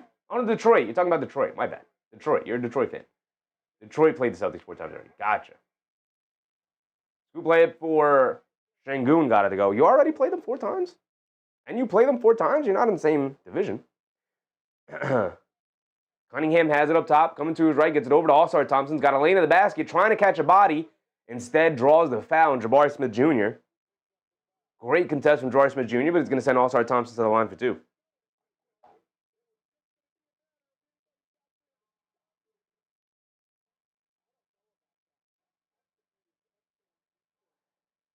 .330 to go here in the second. Jasper, what's up, Jasper? Hi, I'm blind writing this on speech to text. Would you possibly say the scores more frequently a little? Sometimes I lose track of it. You're great to listen to. Thank you. For sure, brother. I got you. My apologies. Usually I do a better job of that, but tonight I'm not doing a good enough job of that. I got you. It's 43-41 with 3:30 to go here in the second quarter. Detroit in the lead right now. It is a back-and-forth affair. All-Star Thompson does step to the line and knock down both. Now 44-41. Amin Thompson bringing it down, being guarded by his brother All-Star Thompson. Thompson has it up top. Some full court pressure from All-Star Thompson. The crowd on their feet. Amin Thompson taking him off the bounce, kicks it out to an open Durant in the corner, and Durant makes them pay for helping off of him as he knocks down a 3 and ties it up at 44. A little over 3 minutes to go. They get it over to All-Star Thompson, driving it down, pulls it out, fakes the handoff, keeps it. Being guarded by Durant. He's going to look to take Durant off the bounce now. Settles for the mid-range pull-up jumper. Double clutches it, but he gets it to go down. And Detroit retakes the 2-point lead, 46-44. Durant dribble pull-up 3 looking for an answer. Kevin Durant halfway down. He's also looking at Scott Foster saying he's smacking me on the forearm. I need that foul call. Cunningham tries to get it back to All-Star Thompson. A bad pass from Cunningham. Almost a turnover, but they get the ball back. Cunningham will fire the 3. He can't get it to go. Okogie comes flying in for the rebound. Quick hit ahead to Amin Thompson. Bringing it down. Now he's going to slow it down, run some half-court offense here. Amin Thompson driving to his right. Going along the baseline. Shoves it over to Durant. Durant to the basket. Two-handed throw down. And we're tied at 46 yet again. A little over 2 minutes to go here in the second. Cunningham gets it over to Harris. Harris on the right wing. Coming to his left. Picked up by Jabari Smith Jr. Now he has it up top, attacking to his left to get it over to All-Star Thompson. Thompson has it at the foul line, attacking Jabari Smith Jr. Fall away midi. Got it to go again for All-Star Thompson. He is juiced tonight, though. Go up against his brother's team. For sure. Shangoon has it up top, being guarded by Durant. Shangoon coming to his left. Settles for the walk-in, pull-up 3, can't get it to go. Battle for the rebound. Durant pulls it out, bringing it down the other way.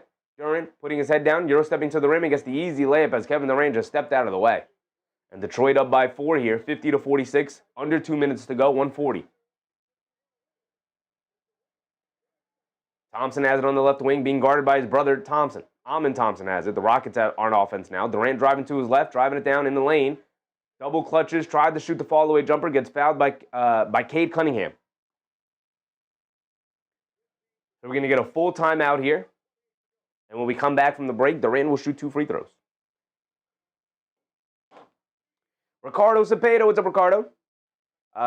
Knicks are better than Detroit when it comes to cardiac close games. For sure. They don't call them the cardiac Knicks for nothing, brother. For sure. For sure. Ricardo said, who are we rooting for here? I mean, I'm a Knicks fan out on the East Coast. So, of course, I got to root for Detroit to lose. Right? I'm not a Rockets fan, so I'm not necessarily rooting for the Rockets to win. But got to root for Detroit to lose. Got to. Got to. Naughty Ghost said, Detroit loves these close games. It's both fun and frustrating. They usually pull away near the end if they're going to win. Yeah. Yeah. You do have a clutch player in Cade Cunningham. He is pretty clutch. He does scare me in the clutch.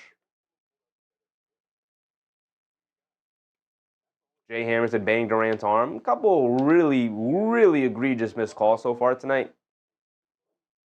For both sides. Actually, maybe a little bit more for Houston. Houston's had some bad calls against them that definitely have hurt them so far tonight. Not too big of a deal right now, but a couple of calls that have definitely hurt them a little bit. Benzino said, I was thrilled when Dallas beat Golden State last night. Good win. Golden State's likely to go on a slide with all the injuries that well, not all the injuries, but the Jimmy Butler injury in specific.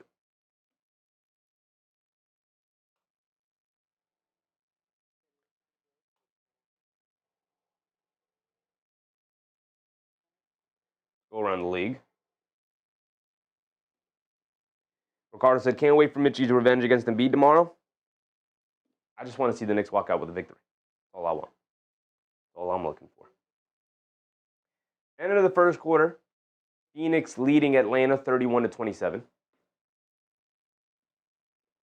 Devin Booker playing? See, Grayson Allen's their leading scorer after one. Isn't the most surprising thing in the world, but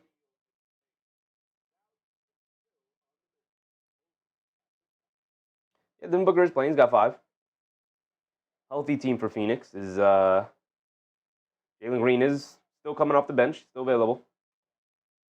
4 points off the bench in 4 minutes.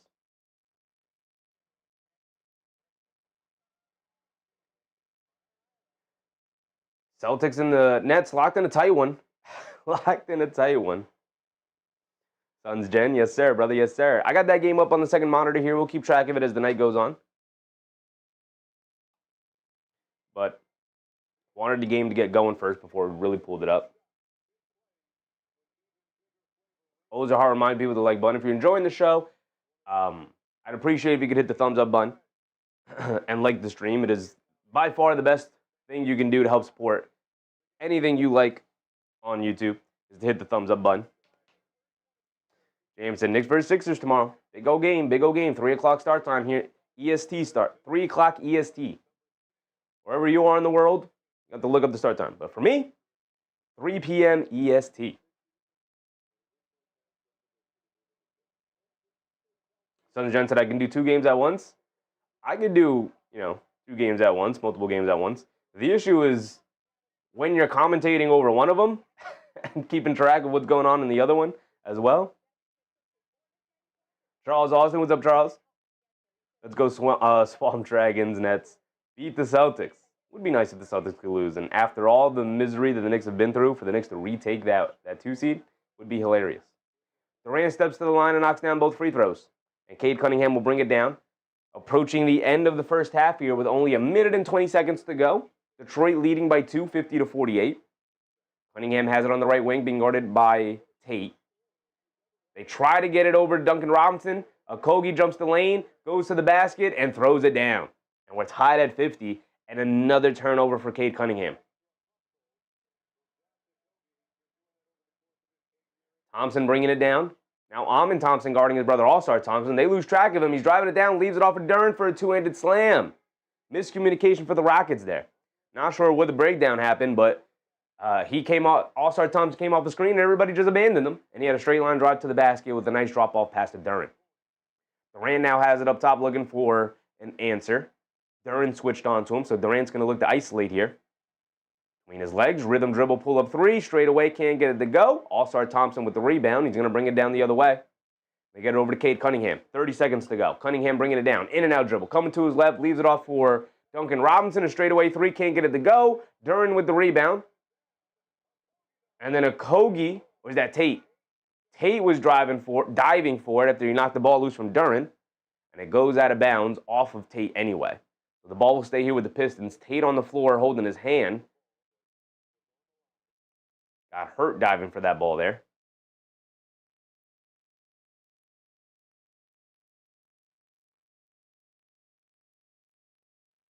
MBM, what's up, MBM?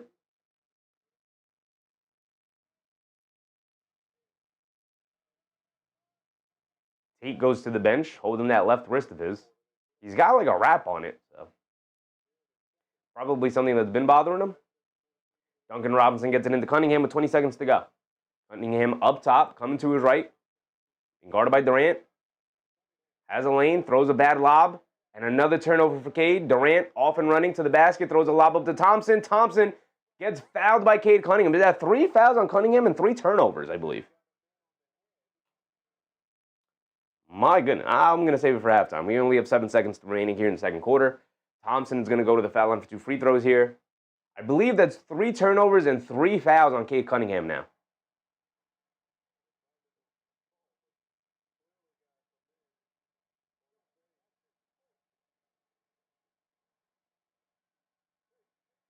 Thompson knocks down the first one. Got one more coming. Can tie it up at 52 here. Phoenix leading Atlanta by 1 point, 36-35. 9.5 to go in the second. That is a close game right there. We'll keep an eye on it. We're about to head to halftime here anyway.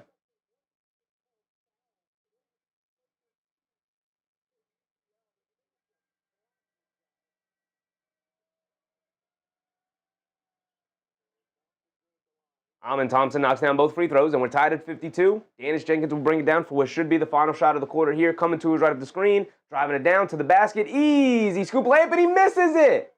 Wide open layup. That is a layup line layup right there, and he just completely misses it. Şengün gave him the layup because he didn't want to give up the lob pass to Durant, and Dennis Jenkins probably had never seen as open of a layup as that in the half court in his entire NBA career, and he just smokes it at the end there. So we're tied at 52 at the end of 2 quarters here. Got 24 minutes left in the game here tonight. May the best team win. My goodness. MBM said H-Town playing tough lately. Detroit might pull it out at the end, but I'm rocking with the Rockets. I mean, second night of a back-to-back. Durant has kept them alive with his three-point shooting. I think overall their defense has been solid, but their transition defense has been rough. I think a lot of that also has to do with the fact that they're without guys like Eason, guys like Dorian Finney-Smith, and guys like that, but also due to the fact that they are in the second night of a back-to-back, so they are going to be slower. The way you attack teams on the second night of a back-to-back is by getting out and running. And Detroit and their athletes, especially off the bench, Ron Holland, are exactly the type of players to take advantage of that situation.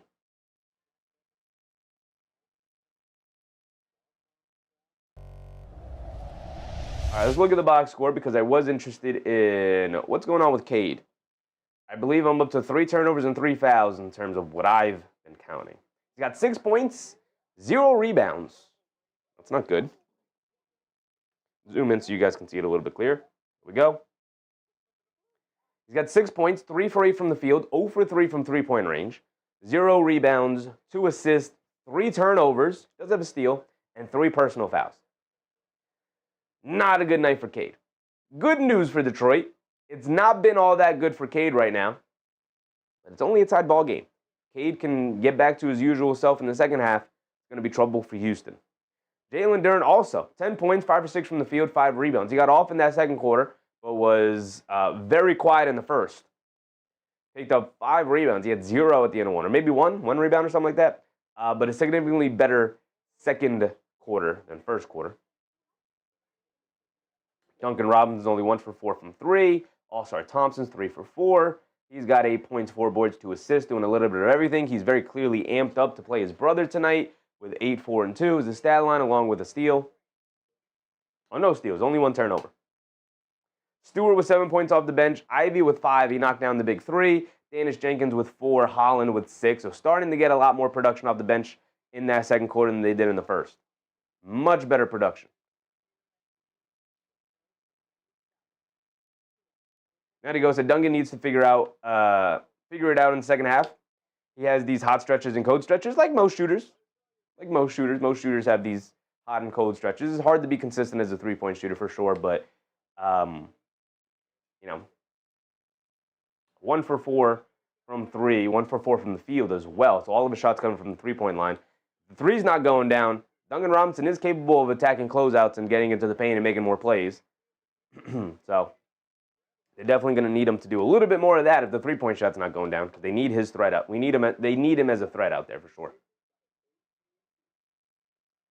Rose Pierce said, Cade ain't Cunningham tonight. What is that supposed to mean, brother? Simba said Shepard has to knock down shots. Yeah, look, Duncan Robinson not knocking down threes in that first half. Neither is Reed Shepard. Let's go over the Houston Rockets now. Kevin Durant leading the way with 18 points in that first half. 1 rebound, 3 assists, 0 turnovers. Look at that, Suns Gen. 0 turnovers for KD in the first half. A far cry from what he did last night against the 76ers. Jabbar Smith Jr. with only 4, though. 4 and 6, though. He's rebounding the ball, which is nice. Şengün with 9, 0 rebounds, which is a problem, and 2 assists.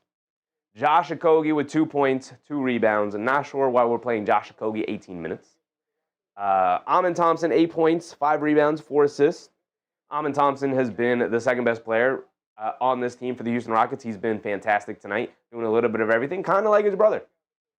Those two guys are showing out against each other, which is great. Jae'Sean Tate was the surprise off the bench for the Houston Rockets here tonight, and he immediately got into the game and provided a ton of energy. A ton of energy. Sunshine said, congrats to him and the Rockets.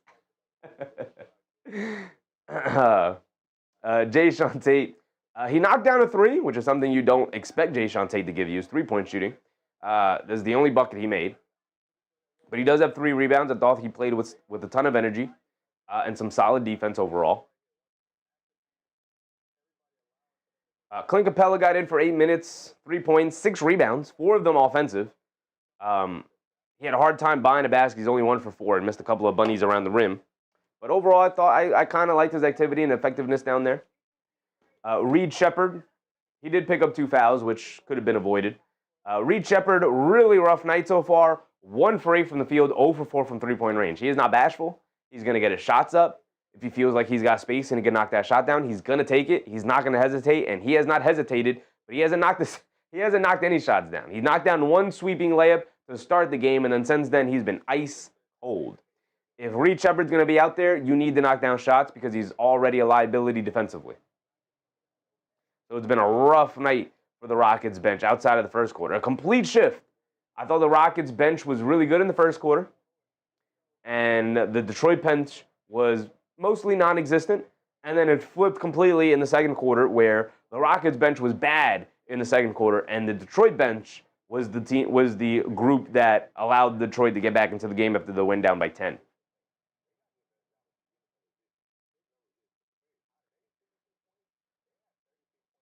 Ricardo said Knicks will be facing the Pistons team again in 2 weeks. Yes, they will.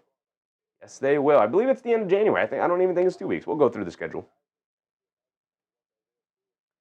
Nicholas said my parlay tonight might be cooked. I'm rooting for you, brother. I'm rooting for you. MBM said KD making amends for yesterday's BS. It was a bad night for KD. The turnovers definitely cost his team overall.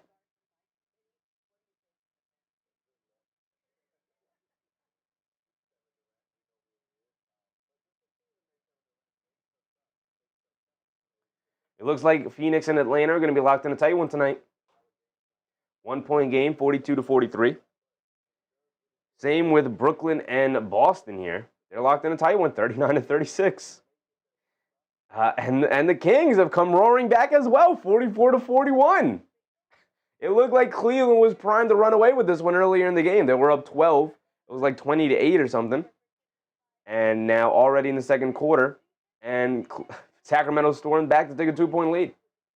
Grizzlies and the Pelicans just tipping off here. Same with the Pacers and the Thunder.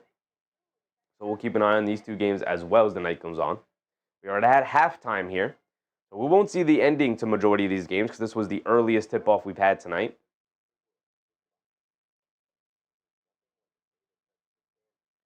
But overall, like a really good slate of games. Not a single blowout on the docket yet. Pacers and Thunder are still early in their game. But so far, that's a close one. Thunder are going to struggle with all those guys out. Lana Mona said, when do we play the Sixers? We play the Sixers tomorrow at 3 o'clock Eastern time.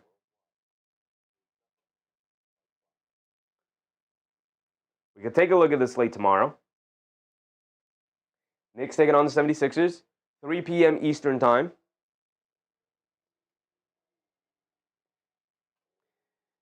So this game will end around 5:30-ish, and the next game they have on the docket is Warriors versus Timberwolves, which I'm not too interested in.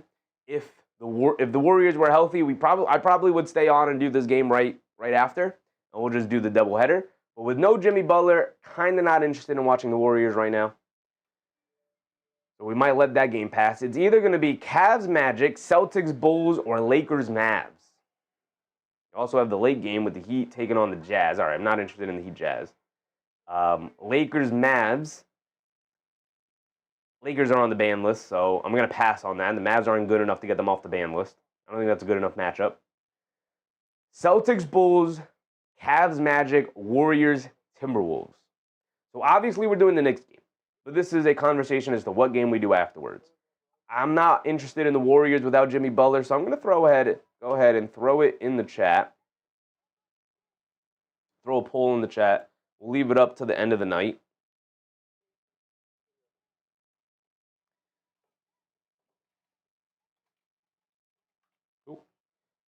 Tomorrow's game is probably going to be between these two matchups here.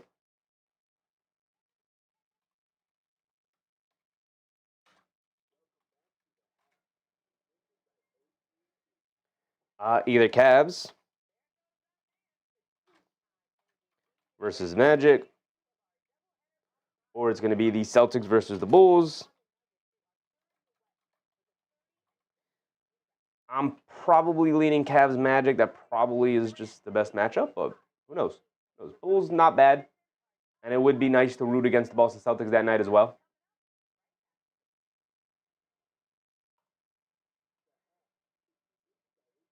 But we'll definitely do a second game. We'll get a second game in. If the Knicks are going to play that early in the day, we got to get a second game in, for sure.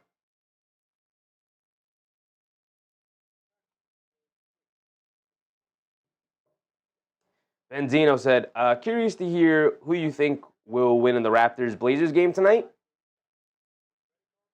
Take a look at it. Take a look at it. Is it at Blazers? It is at the Blazers. 10 o'clock start time is the late game tonight. So it is a West Coast game. Who do the Blazers have available? I guess this comes down to it. Right? The Raptors have been playing fantastic basketball as of late. They're 27-19. Blazers have been hovering around 500, but they have been killed with an early schedule and a ton of injuries. So who is available right now? Duop Reith is questionable. Henderson is still out. Avdia is doubtful. Okay, so the Raptors win, brother. The Raptors win. Avdia is doubtful. If Denny Avdia is doubtful, I don't know who they have left. Tybo's out. Wesley's out. Robert Williams is questionable. Is Holiday? I guess Holiday is back. Okay. Holiday and Jeremy Grant back, I guess. Okay.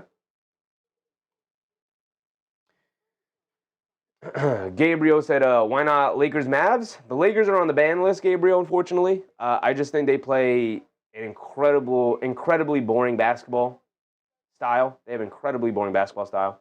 It's just kind of dribble with Luka, or dribble with LeBron, or it's dribble with Austin Reeves. But it's mostly Luka.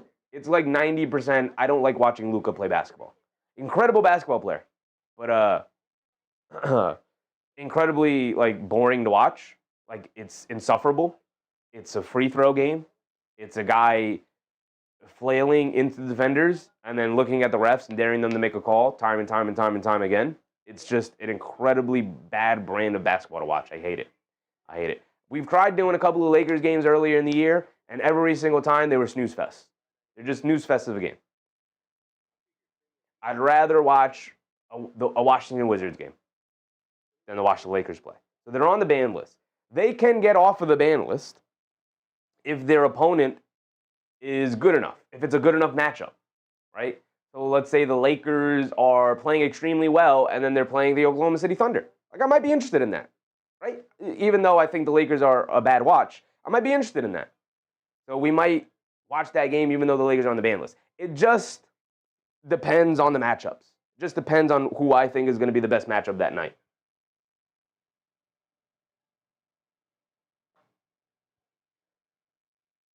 Sonny Jen said, and I like that about you.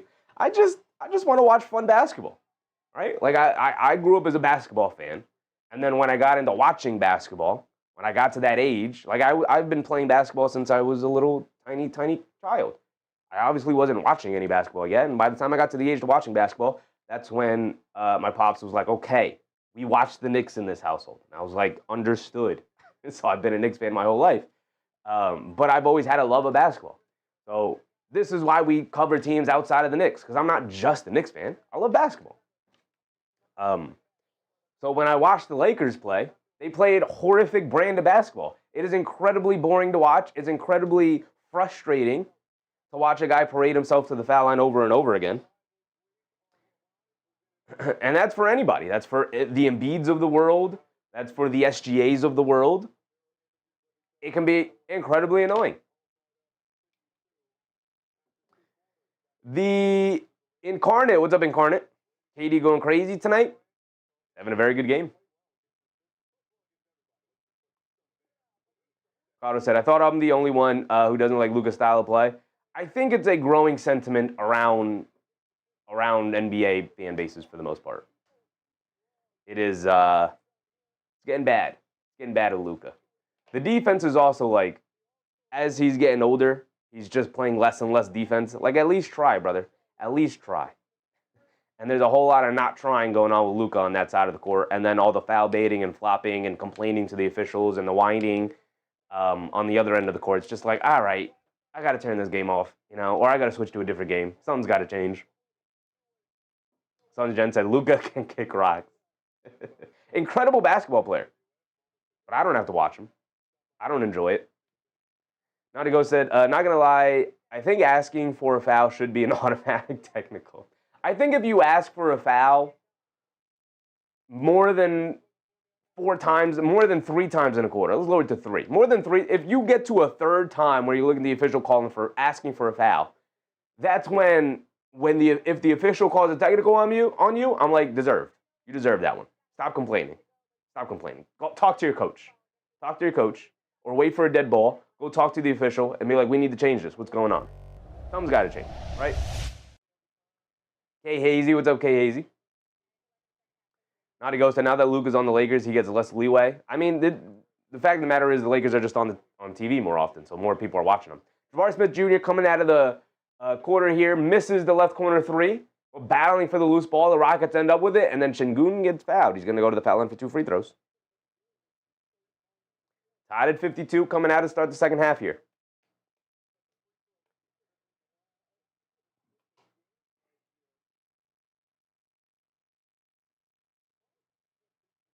That foul's on All-Star Thompson. Şengün rattles in the first one. We've talked about his free throw woes going back to last night against Philly. Was the biggest culprit in all the missed free throws. He's missed 2 tonight. I believe it was 2. Definitely at least 1. And he short arms that one as well. Fight for the loose ball. All-Star Thompson ends up with it. Thompson's going to bring it down the other way. Picked up by his brother, Almond Thompson. They kick it up top to Harris. Harris being guarded by Jabari Smith Jr. Now they get it back to Thompson. Hands it off to Cunningham. Almond Thompson switched on to him. Cunningham jab step, driving to his right. Going to the basket. Scoop layup. Got the scoop layup to go. Incredible drive and finish for Cade Cunningham yet again. Incredible finish from him. Şengün, they swing it around. Jabari Smith Jr. in the right corner. Back up top to Thompson. Now over to Şengün, high post. Being guarded by Durant. Now over to Jabari Smith Jr. Euro steps down the lane for the easy finger roll layup. Bad defense for Detroit as the seas just parted. And it's 55-54, 1-point game. Houston with a lead. Under 11 to go. Minute into the quarter already. Cunningham coming to his right at the Durant screen. Picks up his handle. Swings it out to Harris. Harris swings it over to Robinson. Driving to his right. Steps back. Gets it over to Durant. Durant on the left wing. Crosses over to his left against Şengün. Spins to his right. Flips it up. Way off on that one. All-Star Thompson can't get the putback. Good defense from Jabari Smith Jr. Duncan Robinson goes for the steal. Şengün Euro steps in the lane and knocks down the lefty floater in the paint. And Cade Cunningham bringing it down the other way. He has it on the right wing. Coming to his left. Picks up his handle. Ball knocked out of bounds. And it's going to stay here with Cade Cunningham. And Şengün immediately signals to his bench wanting a challenge, saying that it was out of bounds off of Cade Cunningham. But I don't think we're going to get that. It was called Detroit's ball. Nope, they are going to use the challenge. They're going to listen to their star player. If this challenge is successful, that'll be Cade Cunningham's 4th turnover already.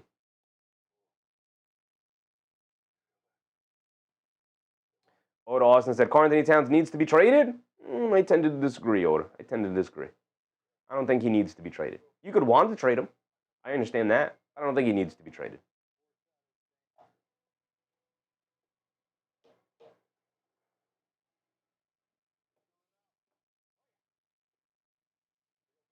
And Karna said, if the 76ers play like they did last week, New York is in trouble. Everybody's in trouble.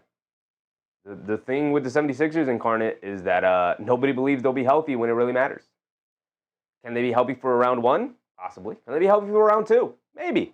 Can they be healthy for round 3? I doubt it. Can they be healthy for a 4th round in the finals? Probably not. Probably not. Incarnate said, 76ers looked good last night. They did. They did look very good.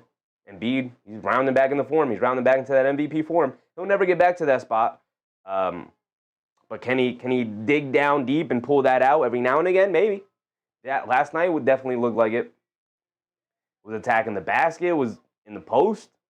Hit a couple of drop steps for layups. Didn't always settle for the midi. K. Hazy said Cade pulling a KD. No, Cade is pulling a Cade Cunningham. Cade Cunningham is... Who are the leaders in the NBA in turnovers? Let's look it up. Look it up.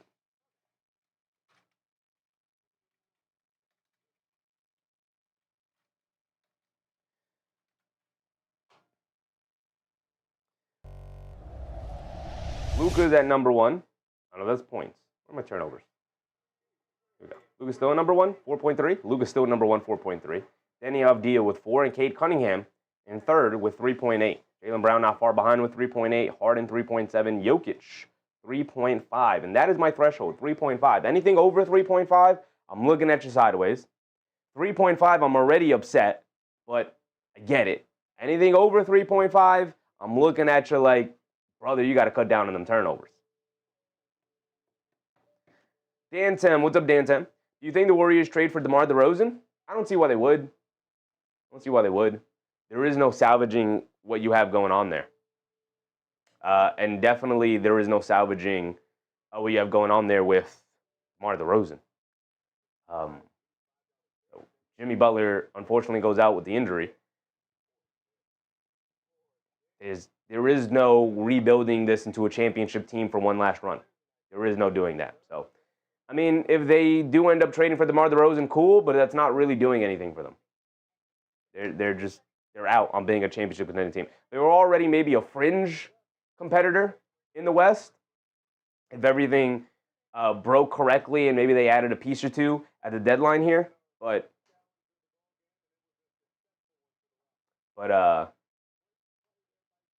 there is nothing the Warriors can do that'll make them better. So if I were them, unless it's like a Kuminga for the DeRozan trade, I guess, but I don't think Kuminga has that kind of value. Not giving away value to trade for DeMar DeRozan. That's not getting me anywhere. The challenge was successful, by the way, so that's the 4th turnover already for Cade Cunningham. And then bringing it down the other way, they call a foul on All-Star Thompson reaching in on Durant as he was trying to blow up the handoff between he and Şengün there. That's definitely a foul on Thompson. I don't know what the complaint is there. Durant has it up top, lobs it over the top to Okogie. They swing it out to Thompson. He's going to pump fake from 3, driving to his left. Shot clock winding down. He's going to have to heave it up from midi. Can't get it to go. We know he's not a good perimeter shooter. Cunningham driving it down. Beautiful kick out to Harris, who's going to drive the lane now. Pulls it out. Good defense from the Rockets to recover. And now back to Robinson, dancing with it. Coming to his right, picks up his handle, but gets fouled by Jabari Smith Jr. on the reaching. Bad foul. K. Hayes said the Warriors should look for young players next season. Not grabbing young players. There are no young players for them to grab. I mean, I guess, like reclamation projects and whatnot. The issue is that they have Steph Curry. They have Steph Curry. So, Cunningham has it up top, coming to his right. They lob it over to Thompson. Thompson Euro steps down the lane, tries to finish over Durant, and he does finish over Durant.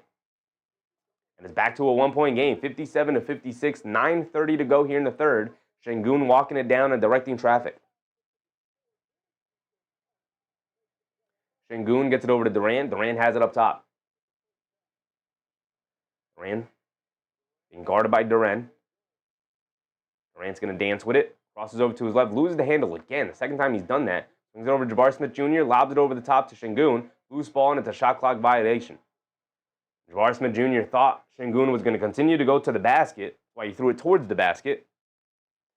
But Şengün stopped short, thinking he was going to throw it to him there, and he's going to throw up a floater. Or maybe shoot a midi. But either way, turnover for the Rockets. Harris has it up top. Get it over to Thompson. All-Star Thompson hands it off to Cunningham. Cunningham driving to his right. Throws a lob up. Gets knocked out of the air. Battle for the loose ball. And it's going to stay here with Detroit. Almost another turnover there for Cade. Almost.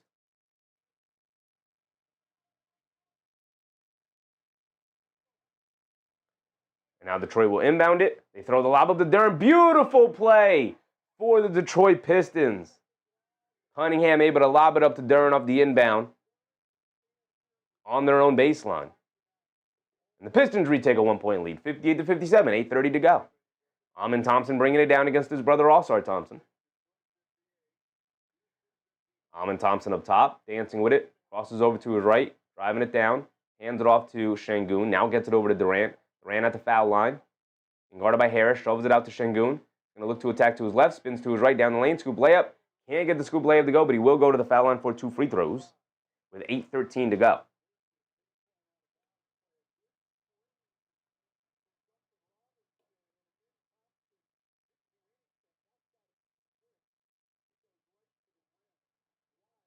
Little over 8 minutes to go, and Şengün's at the foul line for 2. We've documented his struggles very well here. But the last time he was at the foul line, he knocked down both of them. Şengün does knock down the first one, a perfect free throw. A much better shooting game tonight than last night.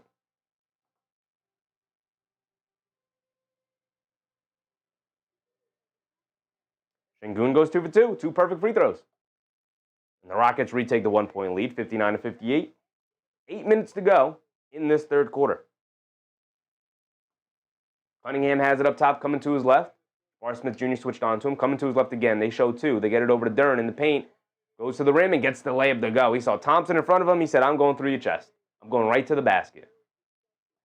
And Jalen Duren's been going off here, getting unlocked after that first quarter, making an adjustment. And then All-Star Thompson knocks the ball loose out of Şengün's hands, and the Pistons are off and running. Tobias Harris to the rim, gets blocked by Durant out of bounds. Going to stay here with Detroit, though. They do retain possession.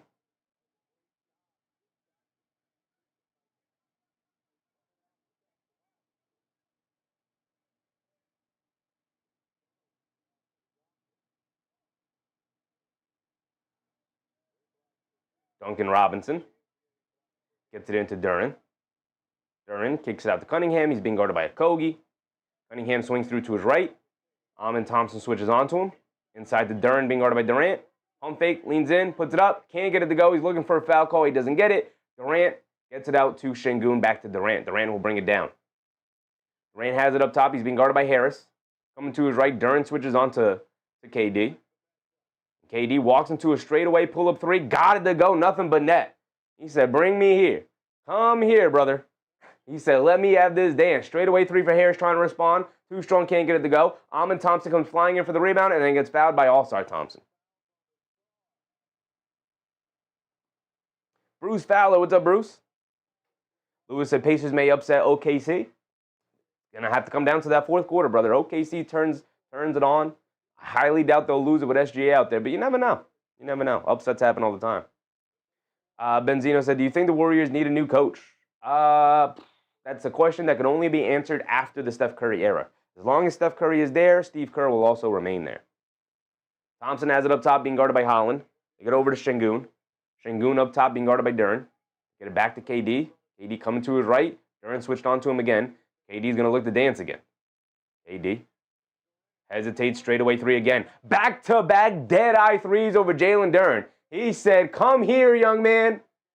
Come here. Durant looking to respond. They give it to him in the post. Just going to put his head down, go to the basket. Can't get the layup to go, but he does get the foul call on Durant. So he's going to go to the foul line for 2 free throws. Durant immediately goes over to the refs.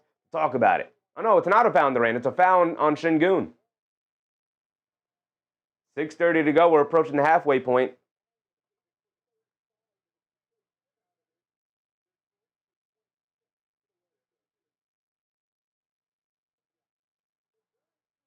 He said Durant has too much responsibility on his shoulders. Far too much. Far too much, K. Hazy. He should not have this level of responsibility on his shoulders on this team. He's up to 24 points. Şengün with 14. Cade with 2. Thompson with 8. Tate with 3. Tate's about to sub in right now. But Jabari Smith Jr. has been a letdown so far. Needs to step up. One of the guys who needs to step up.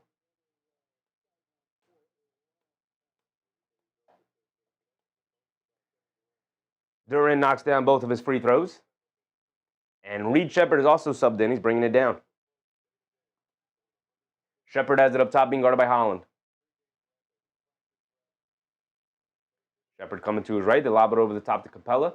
Hands it off to Durant. Durant being guarded by Harris. He's bringing Capella into the screen. He wants to switch. Instead, he crosses over to his right, and they call a moving screen on Capella.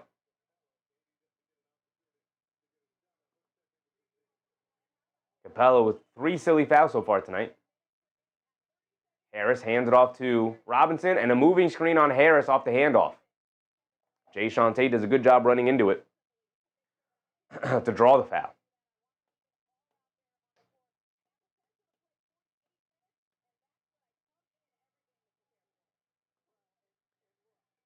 Ron Holland almost comes up with the steal. He was still in the backcourt when the Rockets inbounded it. Tried to Jose Alvarado them, but Durant keeps the possession. Durant has it up top. Coming to his left off the screen. They get it over to Tate. Tate rolling down the middle of the lane. They kick it out to a wide open Reed Shepard. Reed Shepard still can't buy a basket, even off the wide open look, and it goes over the backboard and out of bounds. 0 for 5 from 3, now 1 for 9 from the floor. 65-62. Rockets holding on to a 3-point lead past the halfway point of this third quarter. Cunningham has it up top, being guarded by Okogie. Now Tate switched on to Cunningham, has it on the right wing. They get over to Robinson coming off the screen. One dribble to his right, puts up the 3, comes up short. Cade with a good box out and rebound over Durant. Quick outlet to Tate. Tate going to bring it down against Duncan Robinson, trying to go right through his chest. High layup off glass, can't get it to go. A wild shot for Tate. And now Harris bringing it down the other way off the rebound. Has it up top, coming to his left. Driving it down against Capella to the rim. Gets swatted out of there by Capella. Quick outlet to Okogie, but a bad pass. Cade Cunningham able to pick it off. Over to Holland. Over to Harris. Right corner 3. Can't get it to go. Capella with the Durant with the rebound. Sorry. And now he gets it over to Shepard, and he tells everybody to calm down. Let's walk it down and run our offense. Shepard has it up top, coming to his left. Steps back.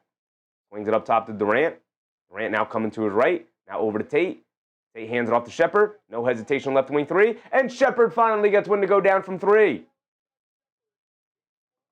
And a full timeout from Detroit yet again. 68-62 now.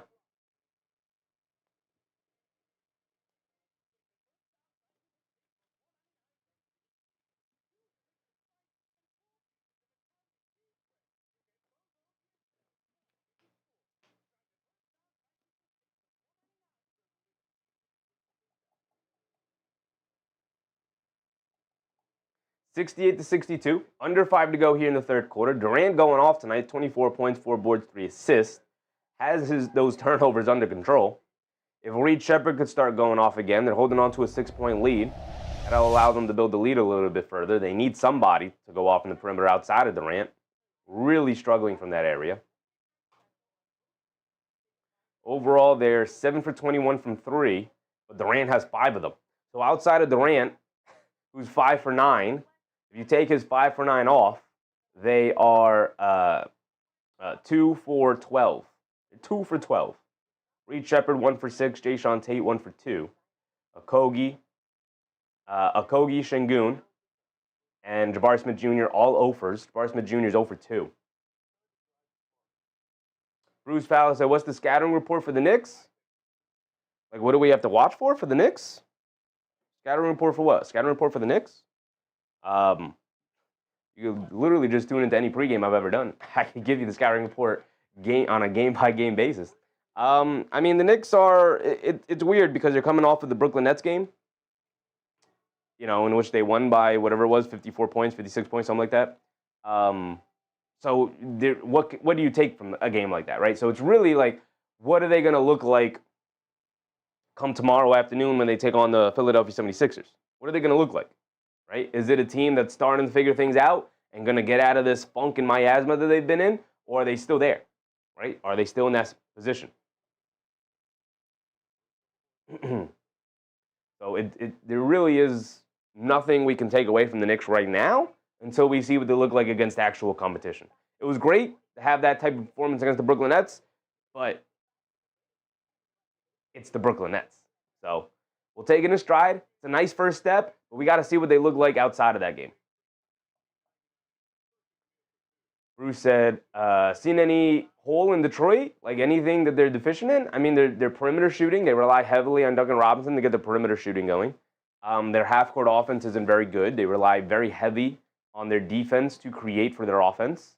And that could put you on the back foot if you're going up against a team that's playing well offensively, right? Like if Houston If Reed Shepard were having a halfway decent game today, Houston would have a double-digit lead.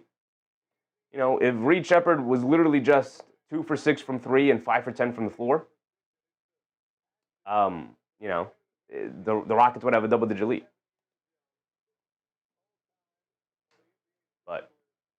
And he's had decent open looks. So that's the hole in Detroit, is that their half-court offense would probably make me nervous in a playoff setting. Their turnovers can be an issue, with Cade Cunningham throwing the ball all over the place at times. But outside of that, they're a really good team, and Cunningham throws it away yet again. Kogi down the other way, Euro step, scoop layup. Got blocked or just threw up an air ball. Something terrible attempt from Josh Kogi. Just pull that one back out, dog. Just pull that one back out and set up some offense. Pocket pass to Jalen Durant down the lane. Takes a bump. No foul call. No foul call. Wow. Took a bump on his way to the basket. It should definitely be a foul call. But he didn't get it. So Durant has it up top. He's being guarded by Stewart, who's checked in here. Get it over to Tate. Tate coming to his left. Get it over to Shepard. Shepard coming to his right. Gets it up top to Durant. Durant being guarded by Stewart. Driving to his right. Mid-range pull-up jumper. And Durant has had the touch tonight, man. These last two games, he cannot miss. He cannot miss. 70-62, an 8-point lead has been built up by the Rockets here. Cunningham has it up top. He sees two defenders. They get over to Holland, spray it out to Robinson. They run him off the line. He's going along the baseline. And Durant does a good job of jumping the passing lane and knocking that pass from Robinson out of bounds. It'll remain here with Detroit with under 4 to go. Jaden Ivey and Javonte Green subbing in here.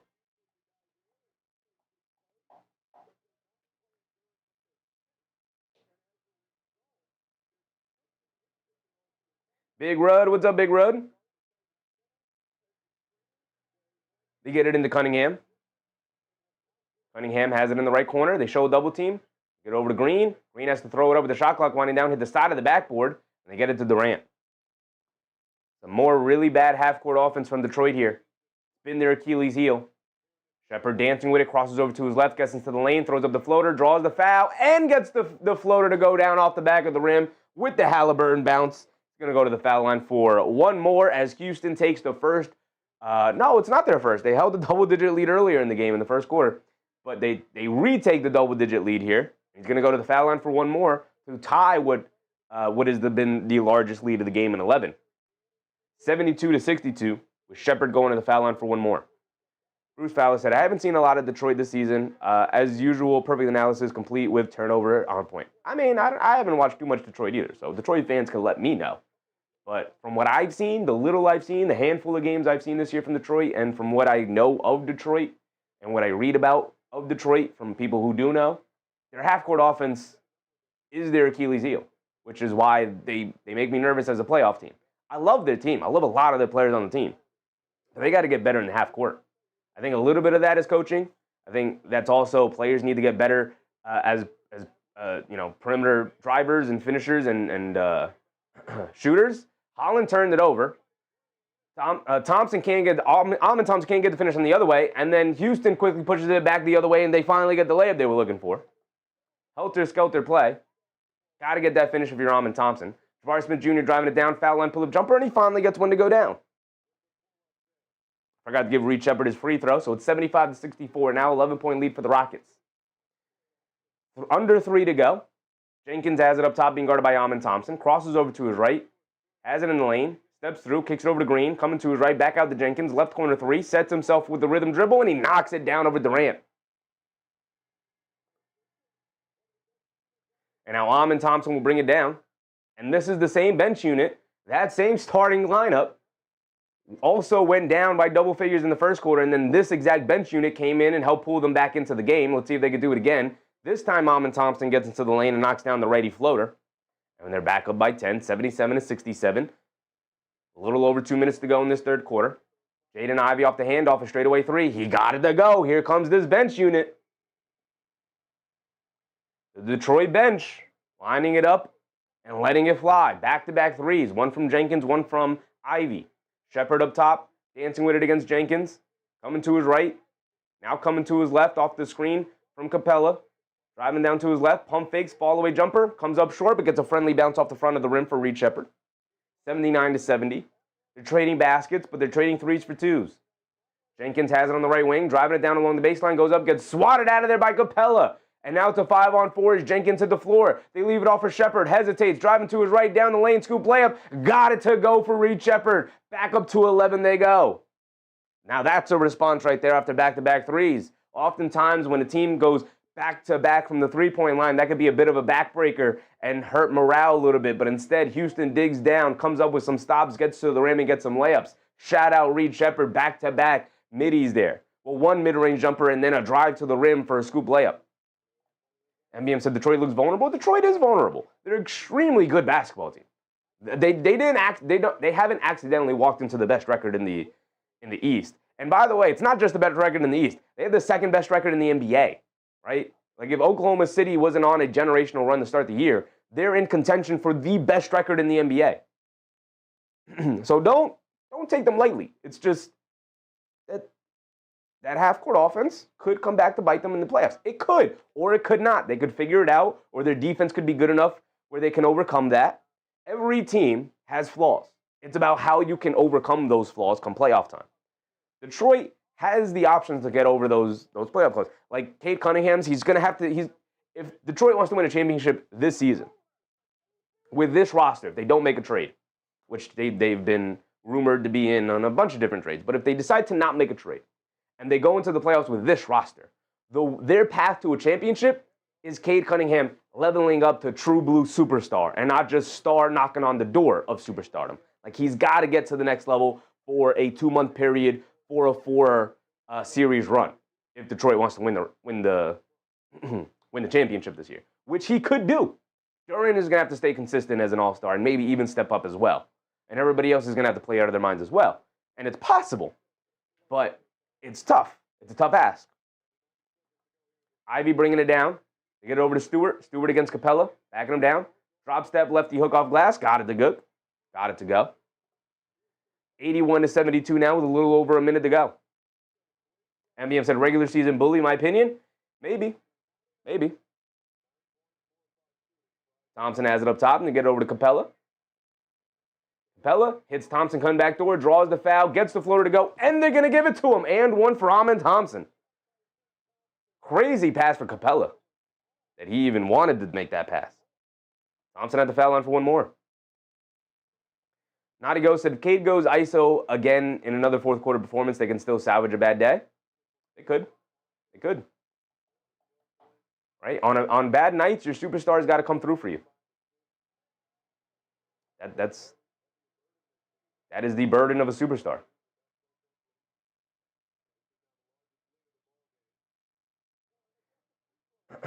Amen Thompson does knock down his free throw. We're under a minute to go here in this third quarter. Houston's threatening to take a double-digit lead into the fourth here. Would have to be a nice comeback for Detroit in order if they want to do this. Danish Jenkins, a step back three. He can't get it to go. Long rebound, battle for it. Green had it, lost it, and out of bounds. Ball going back to Detroit. Good fight for Kevin Durant, battling Green for that rebound. He's like, can All-Star make the Amen leap? I believe he could. I believe he has it in him to do it. I think people forget that All-Star Thompson had a step back in his career with a heart condition that almost threatened him not being able to be in the NBA anymore. You know, like that robbed him a lot of development time. And Amen Thompson driving to the rim and a nice drop-off pass to Capella for a nice layup. And good finish for Capella as well. Jenkins, 14-point lead now with 30 seconds to go. They get over to Ivy, dancing with it, coming to his left, steps back, pump fake, steps through, gets it out to Stewart, a three over Capella. Stewart can't get it to go. Thompson with the rebound, lost it. Holland will pick it up, leaves it off of Green, tries to get it back to Holland, knocked out of bounds by Shepard. 12 seconds to go, 14-point lead for Houston, and they will likely, very likely here, take a double-digit lead into the fourth. Bruce Fowler said, they have that record. I haven't seen them, so they're like the boogeyman. I want to know how to beat them. We need to be on the attack. Makes our offense flow. The best way to beat Detroit is to figure out their defense and have a very efficient offense. Don't turn the ball over and don't take any wild, crazy shots and keep them out of transition and force a game against them to be a half-court game. That's the way you beat Detroit. Ivy puts up a nice three, can't get it to go. Capella with the rebound, and that will end the third quarter right there, 86-72, a 14-point lead for the Houston Rockets going into the fourth. Lead is not insurmountable. We've seen 14-point leads crumble away in one quarter. We've seen it. It's a couple of threes. It's a couple of defensive stops. It's a couple of scores. a couple of transition baskets, and the next thing you know, it's back to being a very close game. So the game is not even close to being over yet, and Detroit is very capable of making this comeback. But a rough third quarter for Detroit for sure. Only 20 points in that third quarter. 34-20 that third quarter was. It was tied at halftime. Bruce said, I never believed in Cleveland last year. Cleveland was a little bit of a different case because they just had such an amazing shooting season from everybody. And it was like, okay, how real is this? And it turned out it wasn't that real. Ty Jerome fell off a cliff. And then everybody on their team got hurt. And next thing you know, they were falling apart against Indiana. Cade said, looks like Shepard was fouled. It did. There has been a ton of contact that they just have either let go, and there's been some crazy calls in this game. Whether it's contact that they let go or contact that they do actually call, and some crazy foul, some crazy shenanigans from the officials tonight.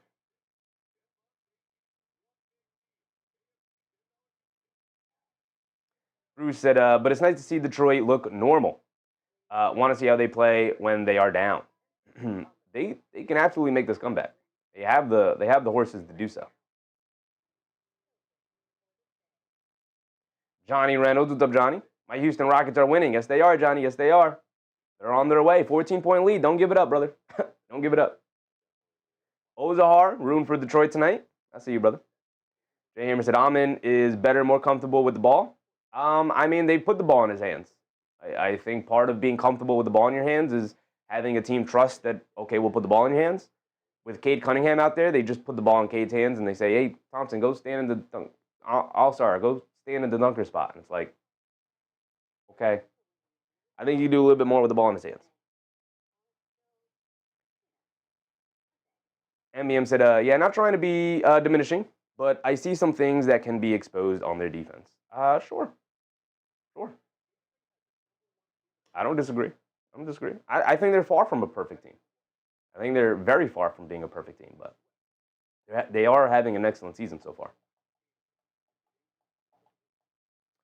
Come February, their schedule does get tougher. We've gone through the Detroit Pistons schedule many times. We've gone through it many times this season. Their schedule does get tougher. Like February on is when their schedule gets tougher. Like kind of around here, they're playing the Houston Rockets tonight, a West Coast team, but you know, they have yet to go on their West Coast road trip. Their big West Coast road trip. They've gone on a mini one, same as the Knicks. But they have one more coming. You know, Hara said, all right, this is the Thompson Bowl. It is the Thompson Bowl. And they have gone back and forth against each other tonight. It's been a really fun game between them. Ricardo said, what team in the East is the real rival for the Knicks? I don't think it's Detroit, though. I do think it's Detroit. I definitely think it's Detroit. It would be Indiana, but Indiana is obviously out of it this year. But it's definitely Detroit. I don't think there's any other team that I mean, Philly maybe, I guess, if they're fully healthy come playoff time, but I guess that's it. Philly and Detroit. Boston? I'm not really worried about Boston. We'll see. See what they look like when Tatum comes back. Cunningham, a foul line jumper, got it to go to start the quarter. Amin Thompson will bring it down. And an offensive foul on Tate. Trying to set a screen in the backcourt. If I was Ime Udoka, I would challenge that. Tate was just standing there. And when he turned to go back down the court, Ron Holland felt some type of way and made more contact. But they're not going to challenge it. They just get it into Holland. Holland kicks it out to Jenkins. Jenkins gets it over to Cunningham. Tagging to his left, to the rim, lefty layup. Gets blocked by Şengün, but that's because he was fouled. So Cade Cunningham will go to the foul line for two and could immediately, on the start of the quarter, 30 seconds into it, can knock this back to a 10-point game. It's 86-74 with Cunningham going to the foul line for two.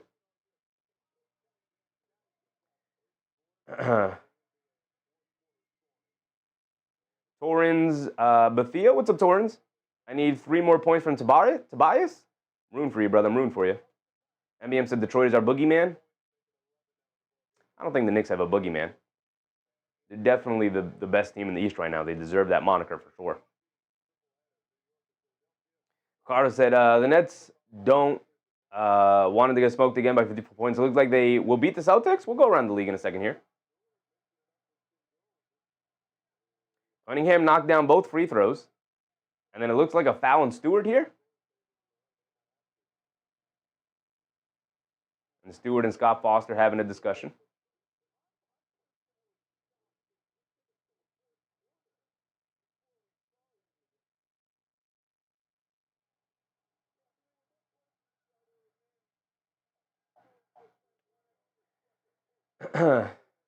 They called the technical foul on Stewart. Again, a little too pushy with Şengün. They were both pushing and shoving, battling for rebounding position. And then Stewart, at the end of the pushing and shoving, gave him a little extra push and shove. And Şengün hit the floor. And then they just gave Stewart the tech. Reed Shepard knocked down the free throw. So the lead's still sitting at 11 for Houston here. Largest lead was 14 for them. And Şengün will bring it down. Şengün has it up top, coming to his right. Directing some traffic. Being guarded by Stewart. Hands it off to Shepard, being chased by Jenkins. Shepard coming to his left. Deep straightaway pull-up three. Can't get that one to go. Battle for the loose ball rebound. Cunningham able to pick it up. Off and running, turning on the Jets to the basket. Scoop play with the right hand. Can't get it to go. And a foul on Jae'Sean Tate trying to box out. Is that Ron Holland or Dennis Jenkins? There's a foul on Tate trying to box out Ron Holland there for the rebound. So it'll be side out of bounds for the Pistons. They're going to retain the possession.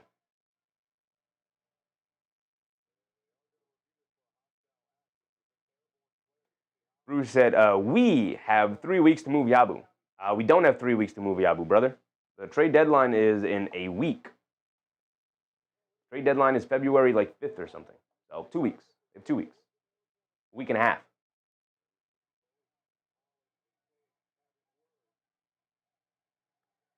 Kinar said, sure, anyone can be exposed. Just put Jokic out there with Luka, Shea, Giannis, and Steph. And they will expose whatever it is. Sure. Simba said Cunningham didn't come out aggressive enough. You can make that case. Yeah, you can definitely make that case. Should have been a little bit more aggressive to start the game, for sure.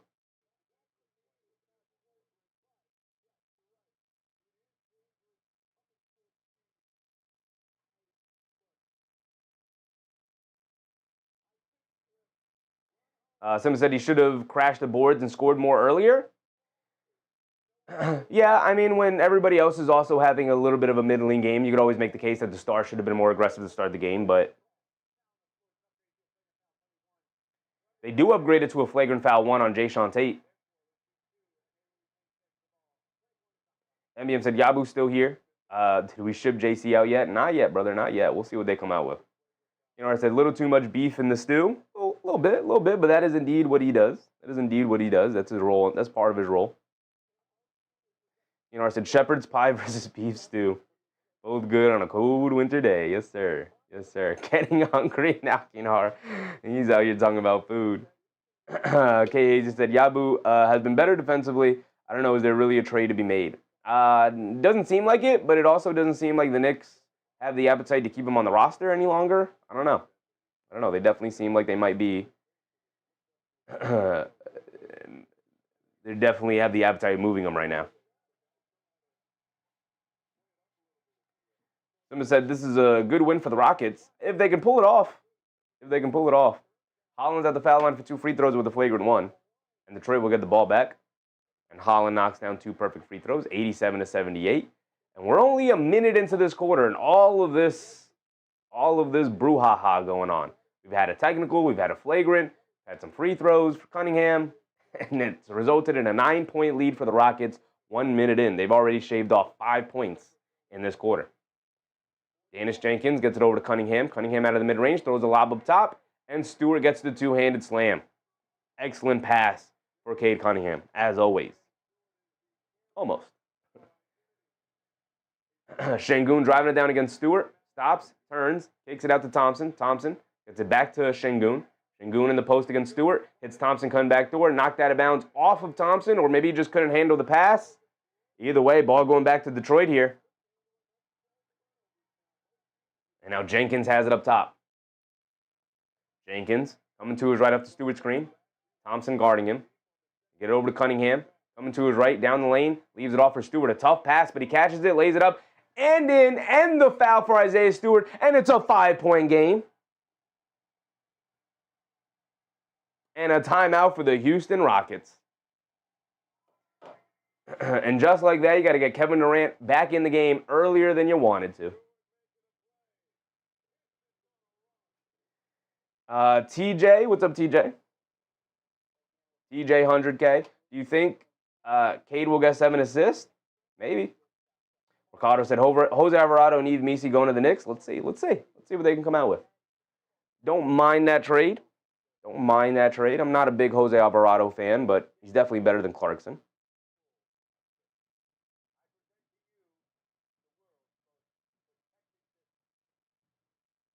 Kenar said, I like both of those players. Why would they let them go for nothing? Because they're a bad tanking team, ran by a bad front office, who maybe values Yabusele more than they value Yves Missi right now. And the Knicks would also be giving up Dottier, who they could see as maybe a decent project to take a swing on, for 2 guys who don't seem to be a part of their future plans. Yves Missi's kind of lost favor in New Orleans. He's not really a part of the rotation some nights if fully healthy. Their center rotation tends to be Derek Queen and Kevon Looney. And Yves Missi's kind of fallen out of favor back to the 3rd big man slot. And then Jose Alvarado is just a guy who's up for grabs. He's not really helping them win a ton of games. And he's definitely a better option than Jordan Clarkson, even though I'm not a big fan, but he's definitely a better option than Clarkson.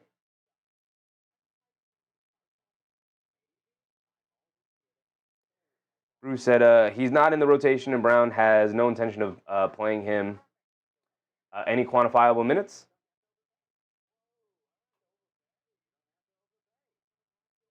With Yabu, yeah. You know, I said Yves Missi was someone we were considering drafting, and he is an NBA player. Yeah. He's definitely interesting. You know, he's also Mitchell Robinson insurance, not just for this season, but if they can't re-sign Mitchell Robinson in the offseason, they could just say, okay, well, we have our backup center in Missi, and we'll go from there. So,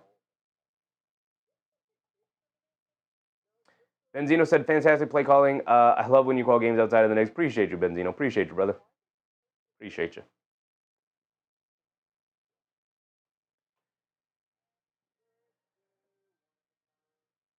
The group that the Rockets have out on the court right now between Şengün, Thompson, Shepard, Okogie, and Smith Jr., it's pretty much the starting 5 with Shepard in for Durant. Is just not getting it done right now. The fact that Shepard has 16 points here is kind of crazy to me, but he is the leading scorer of all the players on the court. He's their 2nd leading scorer in the game. Durant is the leading scorer, with Shepard being the 2nd one behind him. Like, Şengün's just not doing enough. 8 shot attempts tonight. Thompson, 4 for 9 from the field, 13 points. Like, they need you guys to do a little bit more. You're supposed to be the stars, right? You want all the accolades. You want all the shine. You want to go to the All-Star game. You allow Detroit to come out to start the 4th quarter, and a minute and a half into it, they scored 10 points already. They've already scored half of the amount of points they scored in the 3rd. They scored 20 points in the 3rd quarter. The entirety, 12 minutes. Over 12 minutes, they scored 20 points. Over a minute and a half to start the 4th, as Stewart knocks down his free throw, they've scored 11 points. So Houston's got to step up here. They got to do something. They got to make a change. And Durant is back in for Shepard. They have the starting 5 out there for the Houston Rockets. Thompson dancing with it against Holland down the lane. They kick it out to Jabari Smith Jr. He's been off all night, but he finally gets one to go down. A big-time shot for Jabari Smith Jr. They needed it. They needed it, man. 10 minutes to go here. Jenkins has it up top, being guarded by Thompson. Jenkins gets it over to Cunningham. Cunningham dances with it against Durant. Coming to his left, driving it down, leans in. Ball knocked out of his hands. They dive onto it. Thompson able to grab it. And then a jump ball between Thompson and Cunningham. Another turnover on the table here for Cunningham. If they lose the tip, it counts as a turnover. If they win the tip, they save the possession. No, it still counts as a turnover. Thompson did hold the ball.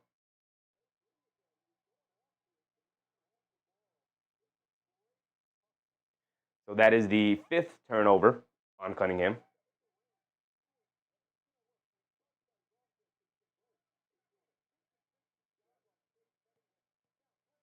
Simba said career night for Shepard. He's just missing threes. No, Shepard has had much better games than this season. He's had explosive games this season. Jump ball. Thompson wins the tip, and Şengün will bring it down. Another bad turnover for Cunningham there. Good defense from the Rockets. Şengün has it up top, being guarded by Stewart. Get it to Durant. High post, right wing. Being guarded by Holland. Backing him down. Gets it over to Okogie. Okogie kicks out to Jabari Smith Jr. Pump fakes. Fly-by defense from Cunningham. Mid-range pull-up jumper. Can't get it to go. Stewart with the rebound. Here comes Cunningham. Hit it over to Holland. Holland will bring it down with 9:30 to go. 7-point lead for the Rockets. Holland down the lane, gets blocked, and Durant will pick it up. Holland a little out of control there. Trying to draw the foul. He couldn't get it. Durant gets it over to Jabari Smith Jr. Hands it back off to Durant. Durant gets it over to Şengün. Şengün being guarded by Stewart. He's going to wave Okogie through. Has it on the right wing. Jab step in the mid-post. Backing down Stewart now. Has it isolated in the post. Spins. Pump fake. Spins the other way. Flips it on the left hand. Got it to go over Stewart. Excellent defense from Isaiah Stewart. Better offense for Alperen Şengün in the post there. Cunningham coming to his right off the high screen. Picks up his handle. They get over to Jenkins. They swing it over to Holland. They're going to dare him to shoot. He obliges. And he makes them pay, knocking down the three. Big-time shot for Ron Holland. If he can get that down to respectability, boy, oh boy, would his value just shoot through the roof, man.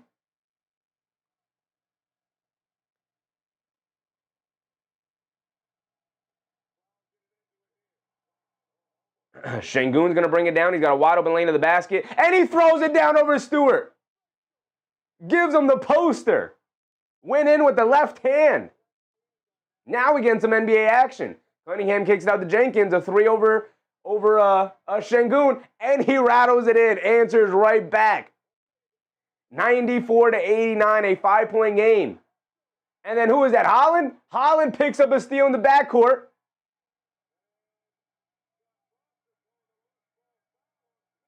And a loose ball foul on Jabari Smith Jr.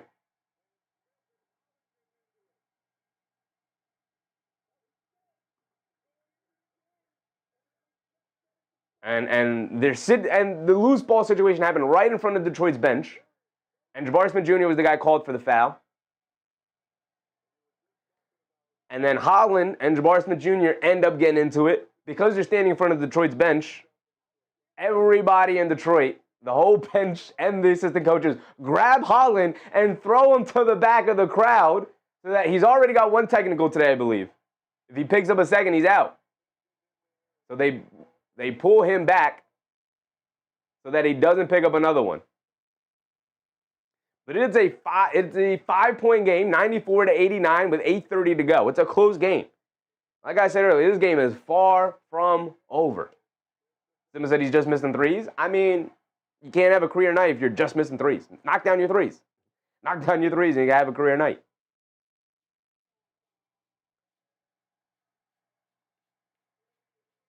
So the ball back to Detroit here.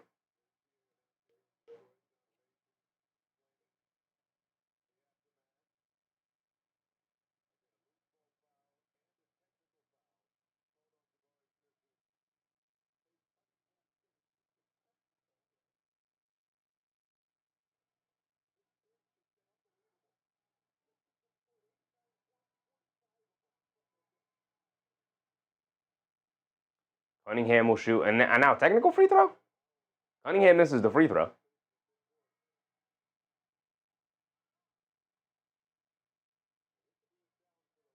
What was the technical free throw on Jabari Smith Jr.? Either way, Cunningham missed the free throw. But Detroit gets the ball back anyway. 8:30 to go in this fourth quarter. It's 94-89, and Detroit will inbound it.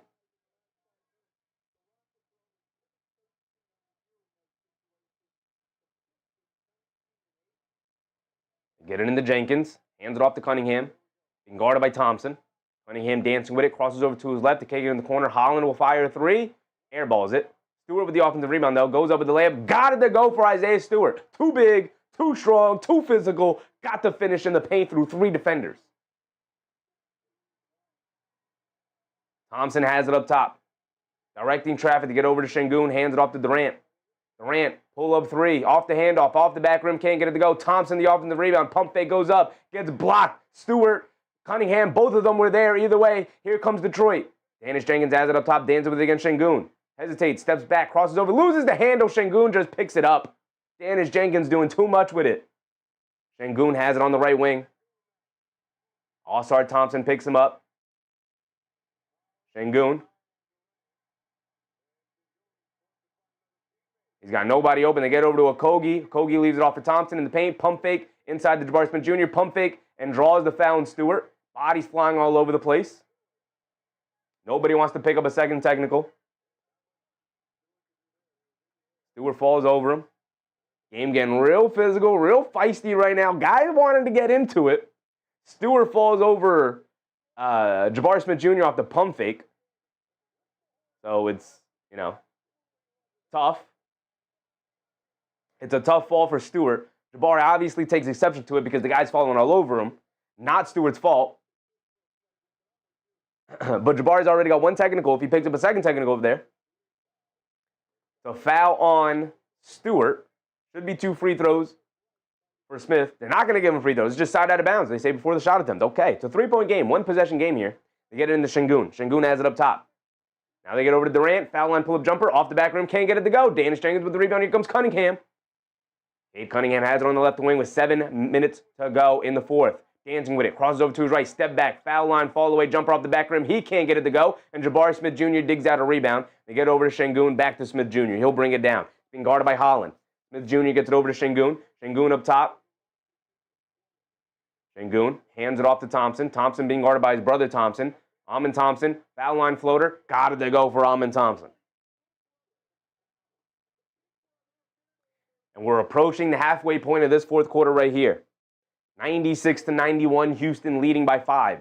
Danish Jenkins has it up top, being guarded by Amen Thompson. Coming to his left off the Holland screen. They kick it out to Holland. A wide open straightaway 3. They're daring him to shoot. He obliges. He can't get it to go. Jabari Smith Jr. with a great box out and rebound over Stewart. Here comes Durant. Durant bringing it down. He has it up top. He's being guarded by All-Star Thompson. All-Star Thompson refusing the switches. He wants to guard Durant here. Coming to his left off the Şengün screen. They don't switch it. All-Star Thompson recovers. Pull up mid-range jumper for KD. Got it to go over All-Star Thompson. He said, you can stick with me, brother, but you can't guard me. Here comes Danish Jenkins bringing it down. He has it on the right wing being guarded by Okogie. They get it over to Cunningham. Coming to his left being guarded by Amen Thompson. Dancing with it. Coming to his right. Driving it down. Spins to his left. Half spin. Gets caught in the air. They kick it out. Danish Jenkins a deep straightaway 3. Way off on that one to the backboard first. Durant gets a running start with the rebound. Bringing it down the other way. Holland will pick him up. Durant dancing with it. Inside the Şengün. Tried to get it down low to Jabari Smith Jr. All-Star Thompson. Great hustle. Hit ahead to Cunningham. Over to Aaron Holland. And he gets the easy layup that goes. The Detroit Pistons able to get out and run off to that turnover. And it's back to a 5-point game, and Durant will bring it down the other way. 5:30 to go in this fourth quarter. Houston trying to hold on for dear life with his lead. Durant has it up top. He's being guarded by Cunningham. Coming to his left off the Şengün screen. They hit Şengün, slip into the rim. They kick it out to Okogie for a wide open 3. They're daring him to shoot. And he makes them pay, knocking it down from the right corner. And a timeout from Detroit as Houston finds themselves back up by 8.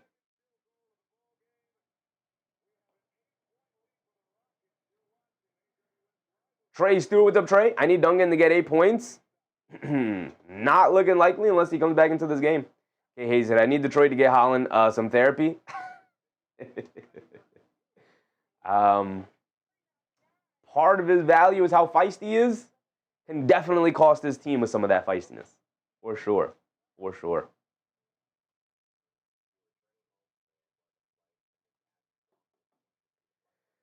George Person, appreciate you, brother. Thank you for hanging out with me today. MBM said, Rockets slipping. That back-to-back is showing its ugly eyes. Yeah, I mean, they still have 5 minutes to go. A little over 5 minutes to go here in the fourth quarter, so still a lot of game left. Leading by 8, holding on for dear life with his lead. Holding on for dear life. Durant up to 28. Smith Jr. up to 11. Şengün up to 18. Okogie with 5 off the nice big 3 there. They needed it. They need somebody to knock down a perimeter shot outside of Durant. Cunningham with 12, 9, and only 1 rebound today. Stewart with 16. Durant with 16. Holland with 13 off the bench. Great night for Ron Holland. Great night. Danish Jenkins with 10, 2, and 4. He's knocked down some important shots, played some good defense. Sons Jen said Jalen Green and Booker both injured. Book looks seriously hurt. Oh, brother. Put the game back on. I have not had it on for a second here.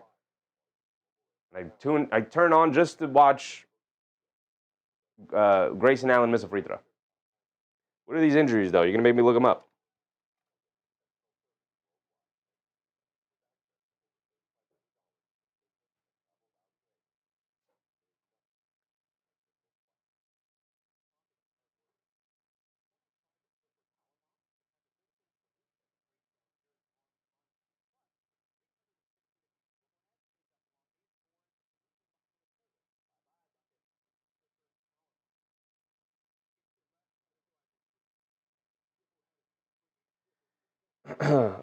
Booker. What is this Booker injury? While we're here during this timeout, let's go around the league real quick. Got all these tabs open.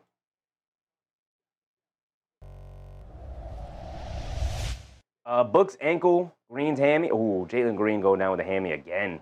That sucks. Book ankle. At least it's not major, right? It's just a bad sprained ankle. Like, badly sprained ankle was obviously a major injury, but at least it's not like a broken ankle or anything like that, right? Phoenix is leading Atlanta early in the fourth here by 5. Detroit, Boston and Brooklyn locked in a tight one going into the fourth quarter. They're a really low-scoring game tonight. Kings and Cavs locked in a tight one. Grizzlies, Pelicans locked in a tight one. Pacers actually leading the Thunder in the second half here, 63-55. Okay, Indiana pull off the upset. Pull it off.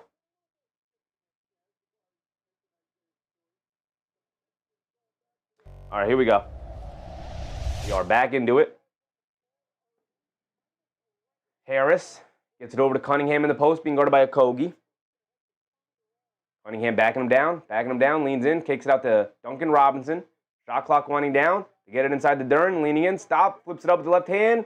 Can't get it to go, but All-Star Thompson comes flying in for the tip up and in with the right hand. And then Reed Shepard throws it away, trying to get it to Durant.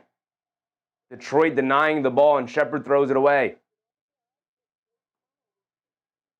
Cunningham bringing it down. We're under 5 to go. He has it up top. He's being guarded by Okogie. It's a 6-point game, 101-95.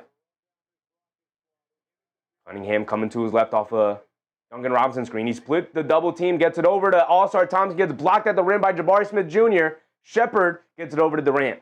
Durant will bring it down.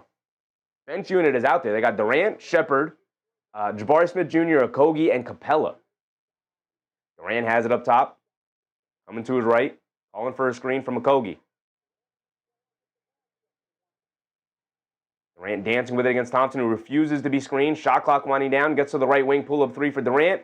Can't get it to go off the back rim. Jabari Smith Jr., the offensive rebound inside to Okogie. Gets the scoop layup to go. Great effort from Jabari Smith Jr. in this fourth quarter. That technical foul and kind of brouhaha he had with Ron Holland may end up getting him fired up here. They get it over to Duncan Robinson up top. Robinson gets it over to Harris. Harris attacking to his left against Durant.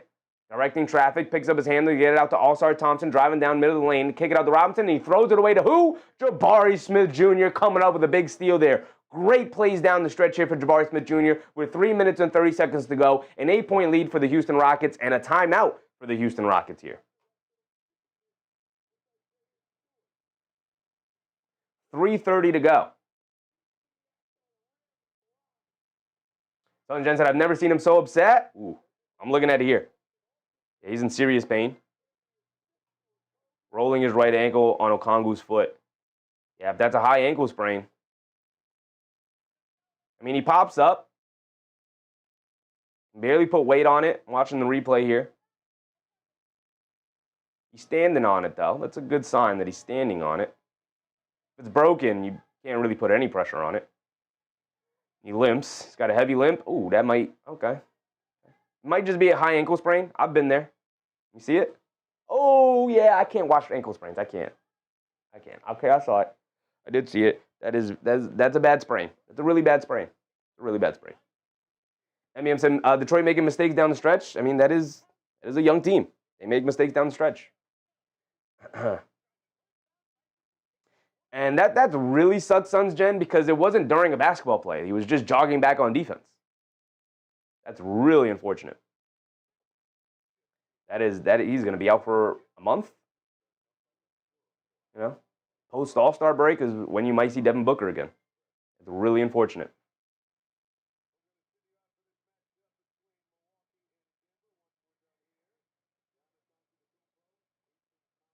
Cade said best season for the team in years, and he gets injured. Misery, Suns gen. Misery. Yeah, that sucks, man. That sucks. Suns were having a good season. Like, it was fun. I mean, he'll be back. But the fact that Jalen Green also goes out with an injury as well is, adds insult to the injury. Danis Jenkins jumps the lane. Şengün throws it away. No, they don't give them the possession. Danis Jenkins had a wide open layup at the rim, but they call it a shot clock violation.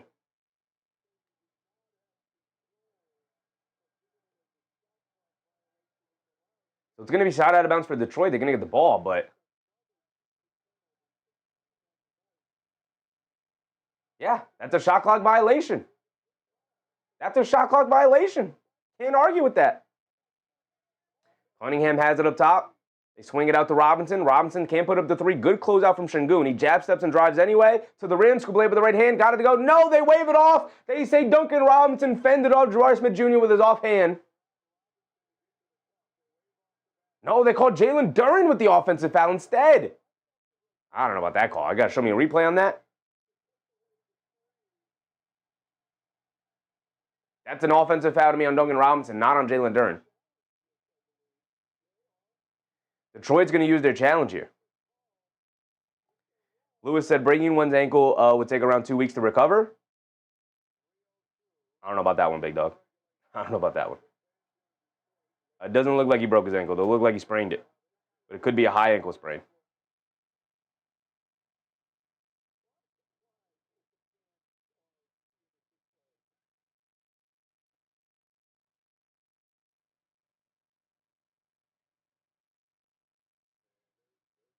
Oh, there's the grab from Durant. Okay, I see it.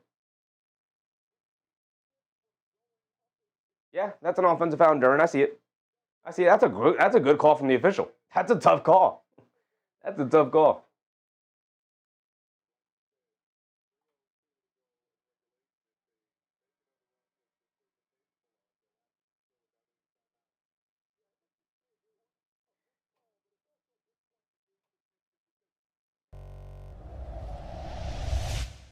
I do think the Thunder are going to end up pulling this one out. They find ways in the fourth quarter. SGA is available to play, so I do think they'll find a way to pull that one out. Grizzlies, Pelicans. Looks like Grizzlies are going to start to pull away here. Holding on to a 7-point lead. Cavs, Kings. Cavs starting to pull away as well. Celtics, Nets locked in a tight one is pretty funny. I'm not going to lie. Pretty funny. After what the Knicks did to the Nets, and the Celtics tied at 86 now. Interesting. Halfway through the fourth quarter. Really close game. No Devin Booker, no Jalen Green. Phoenix going to have to rely pretty heavily now on Gillespie, Grayson Allen, and Dillon Brooks. It's not like they haven't been there before. They played without Jalen Green most of the year. And Devin Booker has missed a decent amount of time this year as well, in and out of the lineup. So, Suns going to have to find a way to beat the Hawks tonight. Obviously, it's better for us in the East here if the Hawks lose, although nobody's concerned about the Hawks anyway. So, Nutty said, yeah, this is a bad showing for Detroit. Cade is still in a funk. Duncan can't buy a three, and I think I've only heard Ivy's name like one time.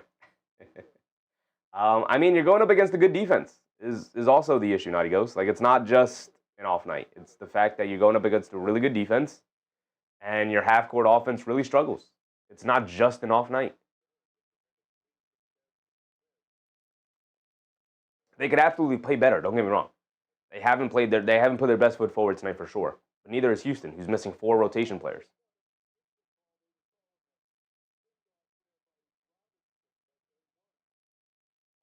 Nadigo said, still splitting this series with Houston isn't horrible. I mean, it's one game, right? It's one game. No big deal. You win them and you lose them. As long as you're putting up good fights. You lose against a really good team in Houston. It happens. MBM said Brooklyn's defense was on point before the Knicks game. I think second best in the NBA. For a small stretch there, they were playing very well.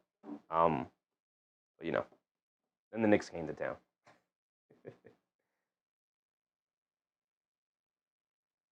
Ricardo said OKC and Indy starting to make a rivalry. If only Halliburton not got injured, the Pacers are the defending champs and not OKC. Maybe, for sure. I definitely share that opinion, but obviously we can't tell the future or go back and rewrite the past. what happened happened.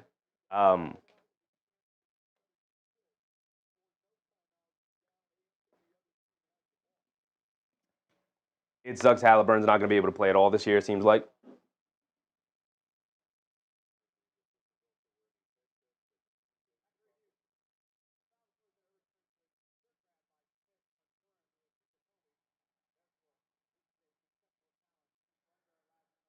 Wow.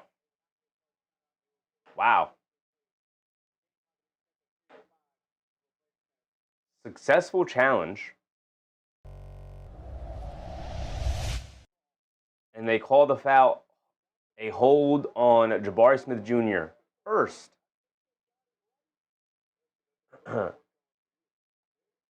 Detroit is in the bonus, so Durant gets 2 free throws. No layup for Duncan Robinson.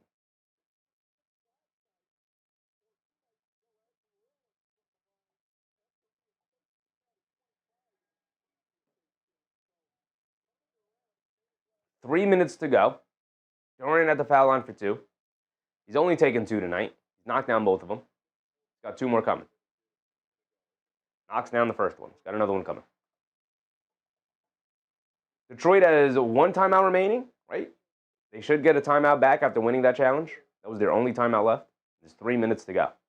Not a great use of the timeout there. You have 1 timeout remaining with 3 minutes to go, and you're currently down by 7.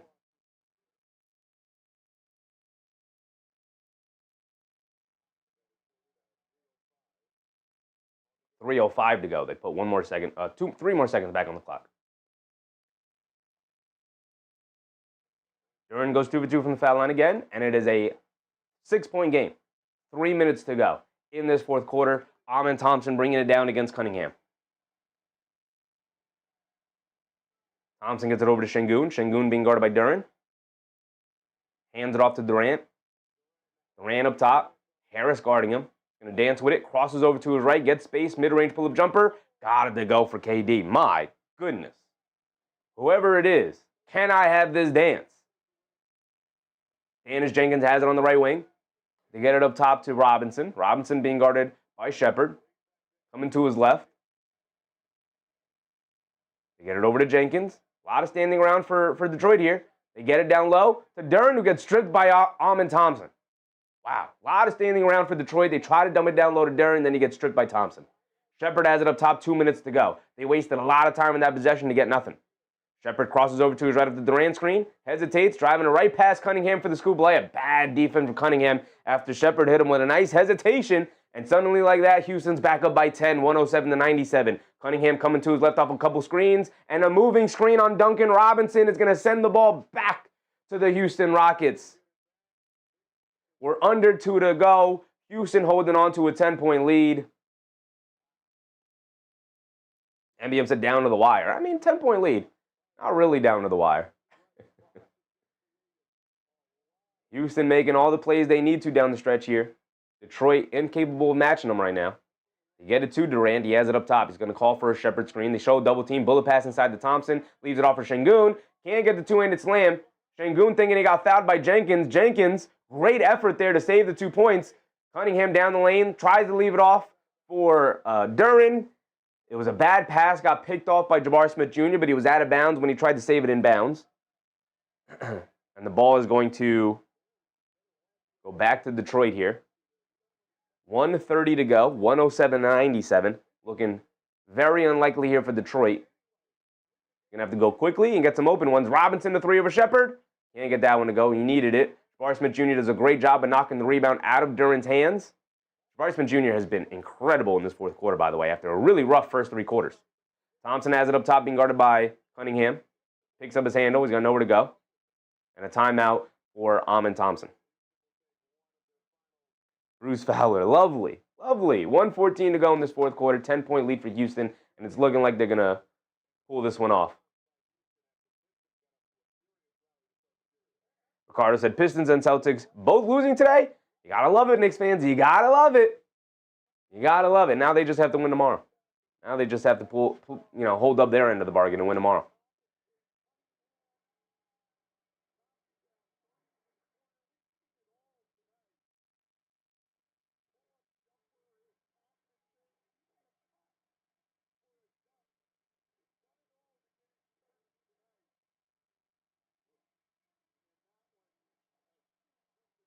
Bruce Fowler said, I'd love to see Detroit spiral like the Knicks for a week or so. Highly doubt it. Highly doubt it. They're a very close-knit group. They have a pure identity. They do it on the defensive side of the ball. So defense is something that can be relied upon. Offense, not so much. So I very doubtful, unless they suffer some really bad injury luck here. Very doubtful they're going to go on a bit of a spiral here. Although their schedule is going to get tougher, like I said earlier. So I do expect small little losing streaks here and there as the season goes on in the second half here. Sons Gent said, super excited for the game tomorrow. The Knicks game? Am I bringing you over to being a semi-Knicks fan, Sons Gent? Are you a Knicks fan? Right? You're always gonna be a Suns fan. Don't get me wrong. I know that. I know that for sure. But is your East Coast team? Am I convincing you to be in the Knicks? Şengün will inbound it. Got nobody to get it to. They get it into Durant. Durant gets fouled by Cunningham. Sons Gent said, absolutely. Appreciate you, brother. Appreciate you. Love it. Love it.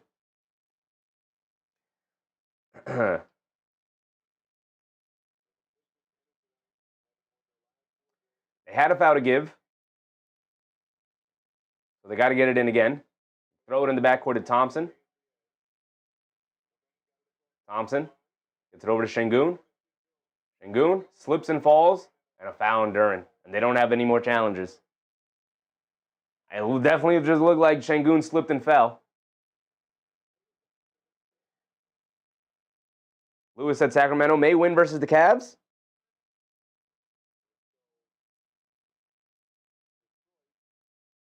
Detroit uses their last time out here. I guess they do have a challenge. I thought they used 2 challenges already. Maybe Houston used one and then Detroit used one, but they're going to use their challenge here. Lewis said, I was with the Knicks during the time of Spreewell. Yes, sir, brother. Yes, sir. Johnny Reddit says, look like my Houston Rockets are going to beat the number 1 team in the league. Well, number 1 team in the East.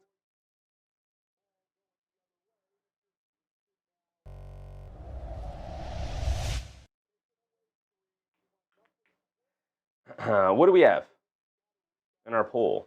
It's 52% to 48%. Oh, my goodness. It's almost 50-50.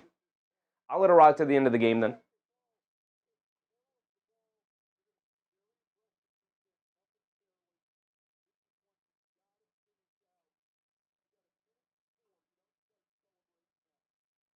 Two minutes to go. Atlanta up by 4.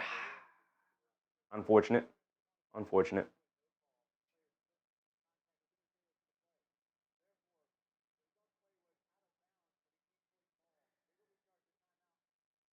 So Detroit is out of timeouts even though they win the challenge.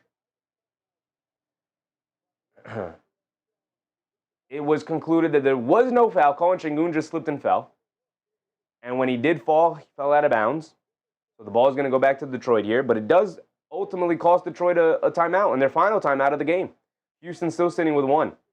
With a minute to go and down by 10, really need the ability to stop the time here with by utilizing timeouts. But they're just going to have to play the foul game the rest of the way. Cunningham has it on the right wing. They get it over to Harris. Harris has to fire away from 3. Comes up short, but a foul on Durant. That's what you don't want to do, KD. That's what you don't want to do. Harris will go to the foul line for 3 free throws. Looks like the Celtics are pulling away from the Nets as well. Cavs up by 4 against the Kings. Grizzlies pulling away from the Pelicans up by 10. Pacers up by 6 against the Thunder. That's an interesting one. And then we have our 2 late games.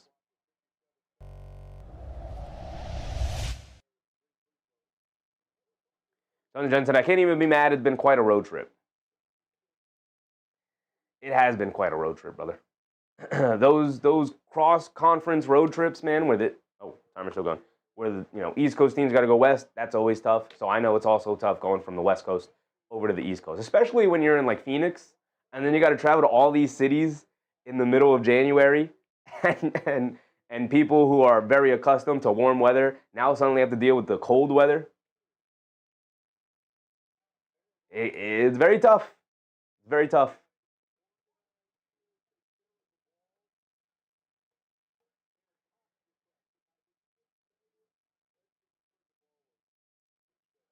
Harris knocks down 2 of his 3 free throws. And it's an 8-point game with under a minute to go. Şengün's got to get it in. And they use their final timeout. Really bad for Houston to use their final timeout there. This game is far from over, y'all. This game is far from over. Suns Gen said Sixers, Knicks, Pistons. Yep. I can't even remember. Did the Knicks win that game?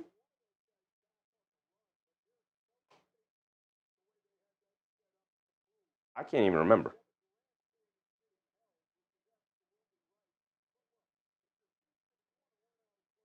No. Of course we didn't. Of course we didn't. MBM said, tough in those air-conditioned heated limos. For sure, brother, for sure. I mean, you have to get out of the plane and then get in the limo. That transition right there, that's brutal. That's brutal. You ever been smacked in the face by the air? If you live in the Northeast, you've been smacked in the face with the cold air. But then, of course, they get in them heated cars, get chauffeured everywhere, for sure. For sure. I can't even remember the Knicks' schedule. It's been so bad. Yeah, they lost. They lost to Phoenix, of course. Of course they did. And they lost to Dallas, and they lost to Golden State, and they lost to Sacramento before finally beating down on Brooklyn. But tough game tomorrow against Philly, Sacramento, Toronto, Portland. Some more tough games.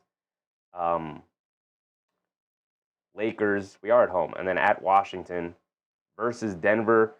If you had to put a bet on when Nikola Jokic would return back to the Denver Nuggets, put a bet that he'll return February 4th when they're at Madison Square Garden versus the Knicks. This is when Jokic will make his return back because everybody becomes magically healthy when they got to play in the Garden. Nobody wants to miss their one game in the Garden. Houston lobs it into nobody. Şengün lobs it into nobody, but that's because Javonte Green fouls Durant. This is just really bad inbounding plays here from Houston. Nobody's getting open. Nobody's setting screens. Nobody's trying to, they're just running to a spot, trying to plant themselves and putting their hand up. You were missing Brunson and Hart? That's right. I forgot Brunson and Hart missed some time. I forgot. They've been so bad. Everything is melding together. Durant knocks down the first one.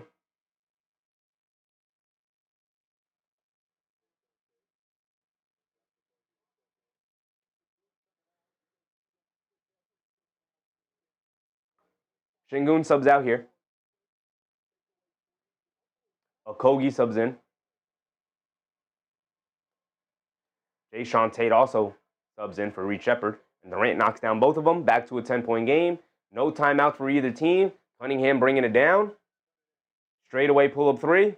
In and out, can't get it to go. Durant with the rebound. And they're just going to hold it. Durant's going to bring it down. Hit ahead to Tate. Tate being guarded by Cunningham. And they foul him intentionally. If there's anybody you want to foul, it's probably Tate with 42 seconds to go here.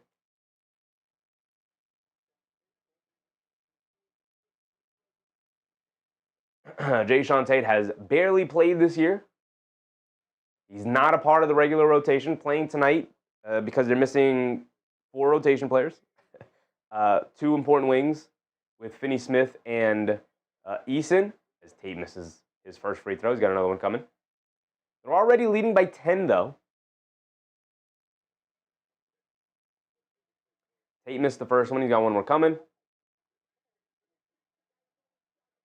He does knock down the second free throw at least. An 11-point game. And they're full court pressing Cade Cunningham. Anybody but him with the ball in their hands. Harris has it on the right wing. You got to go quickly, brother. There's 30 seconds to go. No standing around. They get over to Robinson. He's got to heave it up there. And a foul on Kevin Durant. Again, he fouls a three-point shooter. My goodness. He is trying to sell this game back to Detroit. He's trying to give them an opportunity to try and make a comeback, man. Get your hands out of there, KD. Hands up. This is how you play defense in this situation. Not like this. Like this. You stand there like this. That's it. If he rises up and shoots it over you and knocks it down, he rises up and shoots it over you and knocks it down. It is what it is.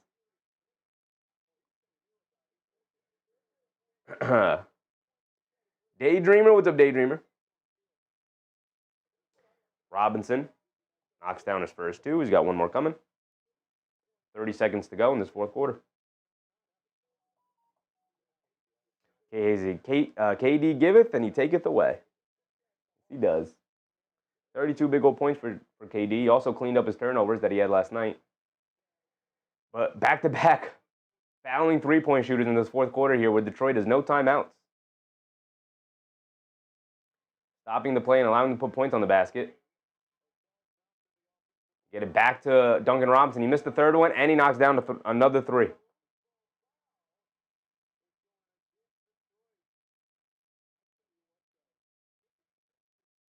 .28 seconds to go. Duncan Robinson made the first two free throws, missed the third. All-Star Thompson grabbed the offensive rebound, quickly saved it back in bounds to Duncan Robinson, who knocks down a right wing three, and then there's a loose ball foul called on the Pistons there. So I do believe we're going to count the three. Yeah. Count the three, and then that's a foul on Stewart. So Şengün's at the foul line for two.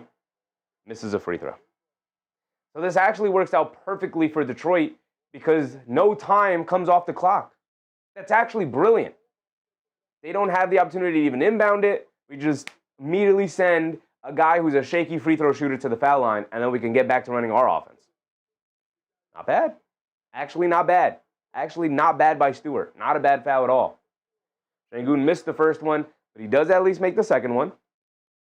111 to 104. Hit ahead to Jenkins. No timeout, so they got to rush it down the other way. Jenkins coming to his right. Get it over to Robinson. He's got to heave it up. Deep right wing three. Way off on that one. Ball is out of bounds. Going back to Houston. 19. That might have been their last opportunity there. It was a 5-point play. It was a 5-point play. Almost made it an 8-point play by picking up the foul immediately after that. So Robinson missed that three. Şengün has it in the coffin corner there. No timeouts for Houston. They get it into Jabari Smith Jr. Get it over to Şengün. They go for the steal. They don't get it. Lob it ahead to Thompson. Thompson lobs it over to KD. KD back to Thompson. Thompson's going to pull it out, and that's going to wind it down, and the clock will tick out, and that will be it right there. 111 to 104 is our final score. Then let's also go around the league before we sign off here. Check out where we stand at the end of the night. Otto said, and the Celtics got to come from behind to win. Ooh, really? They're up by three. They're up by three here with 18 seconds to go. Maybe we could pull that game up real quick. The Phoenix Suns game also ended. Pull this one up, though. The Celtics. Oh, no, I can't. I have to go through the Gotham Sports app because it's Brooklyn.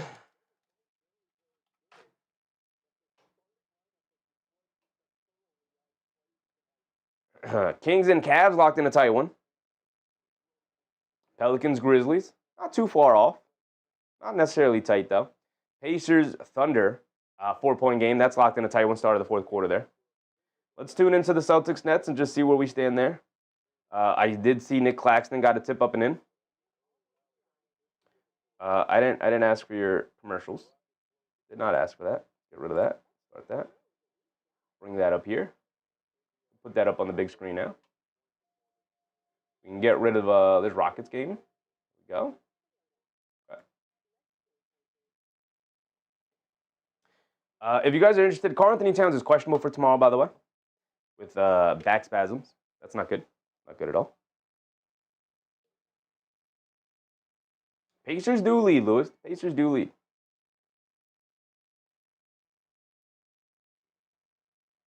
Simons draws the foul. He's going to go to the foul line for 2 free throws. 11 seconds to go in this Boston-Brooklyn game. And he misses a free throw. Look at that. Look at that. If this game goes into overtime, we are absolutely not staying up. Bruce Palace said back spasms? Back spasms, brother. Back spasms. He is questionable with back spasms.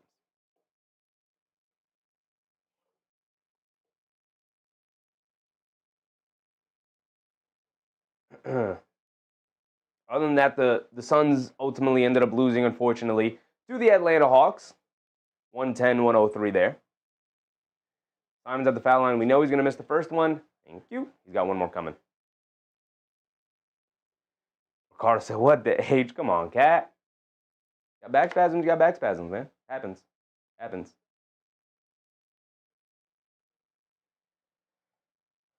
The Nets don't have any timeouts. So make or miss. Brooklyn's going to have to grab it and go. They got 11 seconds to go. Sunshine, boo. Boo. Unfortunate. You're still 27 and 18, brother. You good? You good? One of these teams in the West Coast you're going to drop. You'll be all right. You're going to make the top 6. You're going to be there. Simons does knock down the second one. A 2-point lead for Boston. At least he didn't make both, and you'd have to go for the 3. Here comes Traore, bringing it down. 7 seconds to go. Go. 5 seconds to go. MPJ, a straightaway 3. They're going for the win. Can't get it to go. Nick Claxton with the putback dunk, and he ties it at 104 with 2 seconds to go. Boston does have a timeout. They're going to use it. Do we wait? Y'all want to wait? Probably going into overtime, right? Bruce said maybe if he would stay off the floor, play his back wouldn't hurt so much. Maybe. Now, this would be his first game missed with back spasm, so I don't think it's that big of a deal. It happens. They come. It is what it is. If he's been trying to play through injury, better to sit him out. But, we just got everybody healthy, so it is unfortunate. So that is the season. George Jones said 1.9 is an eternity. It is. It is an eternity for sure. We'll stay for the 1.9 seconds here. We'll stay and see. This Cavs-Kings game, though, I could put that one on.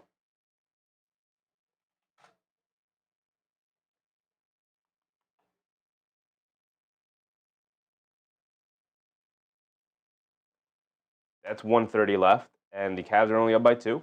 Put that one up on the small screen here. We won't stay for this one. This one's not as important. But we'll stay for this Boston-Brooklyn game. It is tied at 104, 1.9 to go. If it goes into overtime, we'll just sign off from there. Let's just see how it ends.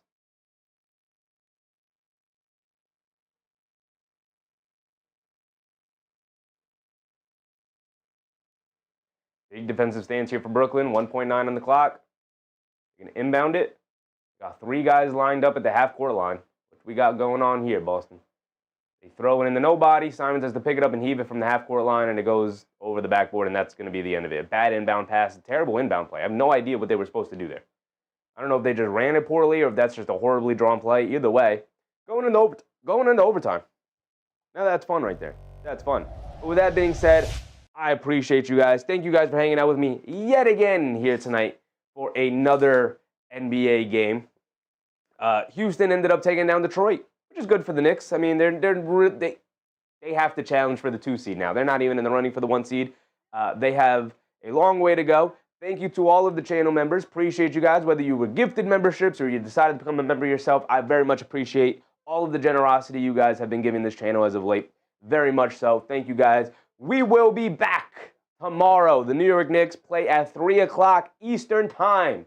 Check your local listings, see what time they play for you, but we will be live at 3. I'll have the game up probably tonight. I'll probably throw up the room tonight so you guys know exactly what time for you they'll be live. And then we'll... Actually, I didn't check that. I didn't check that at all. It looks like Cleveland's going to pull this one out. Under 30 seconds to go, and they're up by 6, so they'll pull that one off. Who won the poll? What other game are we doing tomorrow? We are going to end up doing Cavs versus Magic. All right, no Celtics Bulls. Cavs versus Magic. Cool. All right, so we're going to end up doing the Knicks game first. Then we'll have a little bit of a break in the middle, take a little siesta, and then we'll be back for Cavs versus Magic later in the night. Got 2 games going on tomorrow. It is an off day. If you live in the Northeast or any other area that is going to be dealing with this incredibly large snowstorm, I think I read that like 60 to 70% of America will be dealing with this snowstorm. It's going to pass through majority of the country here. So if you're having to deal with that, stay safe out there. Get your shovels ready. Get your salt ready. Have everything. Have all your precautions up and ready to go. And with that being said, I appreciate you guys, man. Thank you. We will be back tomorrow for some level of entertainment, and then we'll see what we're going to do for the rest of the week. But I appreciate you guys very, very much. With that being said, y'all, remember to brush teeth before bed, stay hydrated, and I'll catch you on the next one. Good night, everybody. Bye.